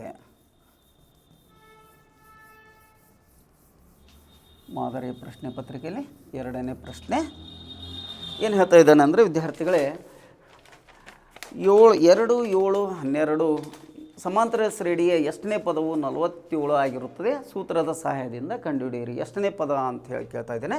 ಇಲ್ಲಿ 2 7 12 up to dash 2 7 12 up to dash ಎಷ್ಟನೇ ಪದ ಈಸ್ ಈಕ್ವಲ್ ಟು 47 ಆಗಿರುತ್ತೆ ಅಂಥೇಳಿ ಕೇಳ್ತಾ ಇದ್ದೇನೆ. ಎಷ್ಟನೇ ಪದ 47 ಆಗಿರುತ್ತೆ ಅಂತ ಹೇಳ್ತಾ ಇದ್ದೇನೆ ವಿದ್ಯಾರ್ಥಿಗಳೇ. ನೇರವಾಗಿ ಎ ಈಕ್ವಲ್ ಟು ನಾವು 2 ಡಿ ಈಕ್ವಲ್ ಟು 7 ವಿದ್ಯಾರ್ಥಿಗಳೇ. ಅಂದರೆ ನಮಗೆ ಇಲ್ಲಿ ಎನ್ ಈಸ್ ಈಕ್ವಲ್ ಟು 47 ಕೊಡ್ತಾ ಇದ್ದಾನೆ ವಿದ್ಯಾರ್ಥಿಗಳೇ. ಎನ್ ಈಸ್ ಈಕ್ವಲ್ ಟು 47 ಕೊಡ್ತಾ ಇದ್ದಾನೆ. ಹಾಗಾದರೆ ಎಷ್ಟನೇ ಪದ ಅಂತ ಹೇಳಿದಾಗ ಎನ್ನನೇ ಪದವನ್ನು ಕಂಡುಹಿಡಿಯಬೇಕಾಗುತ್ತೆ ವಿದ್ಯಾರ್ಥಿಗಳೇ. ಅಂದರೆ n is equal to a plus n minus 1 into d. ಹಾಗಾದರೆ ಎನ್ ಬೆಲೆ 47 equal to 2 plus n minus 1 into 7 ವಿದ್ಯಾರ್ಥಿಗಳೇ. ಹಾಗಾಗಿ 47 2 ಪ್ಲಸ್ 7n ಮೈನಸ್ 7 ವಿದ್ಯಾರ್ಥಿಗಳೇ. ಅಂದರೆ 47 ಈಕ್ವಲ್ ಟು 7n 7ರಲ್ಲಿ 2 ಕಾದಾಗ -5 ವಿದ್ಯಾರ್ಥಿಗಳೇ. 7n ಈಕ್ವಲ್ ಟು 47 ಪ್ಲಸ್ 5 -5 ಆ ಕಡೆ ಹೋದಾಗ ವಿದ್ಯಾರ್ಥಿಗಳೇ +5 ಆಗುತ್ತೆ ವಿದ್ಯಾರ್ಥಿಗಳೇ. ನಂತರ 7n ಈಕ್ವಲ್ ಟು 52 ಆಗುತ್ತೆ ವಿದ್ಯಾರ್ಥಿಗಳೇ. ಸಾರಿ, ಇಲ್ಲಿ ನಾವು ಡಿನ ಬೆಲೆಯನ್ನು ಕಂಡುಹಿಡಿಬೇಕು ವಿದ್ಯಾರ್ಥಿಗಳೇ. ಕ್ಷಮಿಸಿ. ಡಿ ಈಕ್ವಲ್ ಟು 7 ಮೈನಸ್ 2 ಅಂದಾಗ 5 ವಿದ್ಯಾರ್ಥಿಗಳೇ. ಅಂದರೆ ಎನ್ನ ಬೆಲೆ ನಾವು ಡಿ ಬೆಲೆ ನಾವು ಇಲ್ಲಿ ಡಿ ಬೆಲೆಯನ್ನು ತೆಗೆದುಕೊಳ್ಳೋಣ ವಿದ್ಯಾರ್ಥಿಗಳೇ. ಎನ್ ಮೈನಸ್ 1 ಇಂಟು 5 ಅಂತ ತುಂಬಿದಾಗ 47 equal to 2 plus 5n minus 5 ವಿದ್ಯಾರ್ಥಿಗಳೇ. 47 ಈಕ್ವಲ್ ಟು 5n ಮೈನಸ್ 3 ವಿದ್ಯಾರ್ಥಿಗಳೇ. 5n ಈಕ್ವಲ್ ಟು 47 ಮೈನಸ್ 3 ಆ ಕಡೆ ಹೋದಾಗ ವಿದ್ಯಾರ್ಥಿಗಳೇ +3 ಆಗುತ್ತೆ. ತದನಂತರ 5n ಈಕ್ವಲ್ ಟು 50 ವಿದ್ಯಾರ್ಥಿಗಳೇ. n ಈಸ್ ಈಕ್ವಲ್ ಟು 50/5 ಅಂತ ತೆಗೆದುಕೊಂಡಾಗ 5 1 5 10 n ಈಸ್ ಈಕ್ವಲ್ ಟು 10. ಎಷ್ಟನೇ ಪದ 47 ಆಗಿರುತ್ತೆ ವಿದ್ಯಾರ್ಥಿಗಳೇ? ಹಾಗಾದರೆ 10ನೇ ಪದವು 47 ಆಗಿರುತ್ತೆ ವಿದ್ಯಾರ್ಥಿಗಳೇ. ನಾವು ಇನ್ನು ಇದರಲ್ಲಿ ಬರುವಂತಹ 2 ಅಂಕ ಮತ್ತು 4 ಅಂಕದ ಇನ್ನೆರಡು ಪ್ರಶ್ನೆಗಳನ್ನು ಇನ್ನು ಮುಂದಿನ ತರಗತಿಯಲ್ಲಿ ಅಧ್ಯಯನ ಮಾಡೋಣ ವಿದ್ಯಾರ್ಥಿಗಳೇ. ಅಲ್ಲಿವರೆಗೂ ತಮಗೆ ಶುಭರಾತ್ರಿ. ಇನ್ನು ಉಳಿದಂಥ ದಿನಗಳಲ್ಲಿ ಅತ್ಯಂತ ಉತ್ತಮವಾದಂಥ ಫಲಿತಾಂಶ ತಮ್ಮದಾಗಿರಲಿ ಅಂತೇಳಿ ಮತ್ತೊಮ್ಮೆ ಶುಭ ಹಾರೈಸಿ ಈ ಒಂದು ಆನ್ಲೈನ್ ತರಗತಿಗೆ ಇವತ್ತಿಗೆ ಮುಗಿಸ್ತಾ ಇದ್ದೇವೆ ವಿದ್ಯಾರ್ಥಿಗಳೇ. ಧನ್ಯವಾದಗಳು.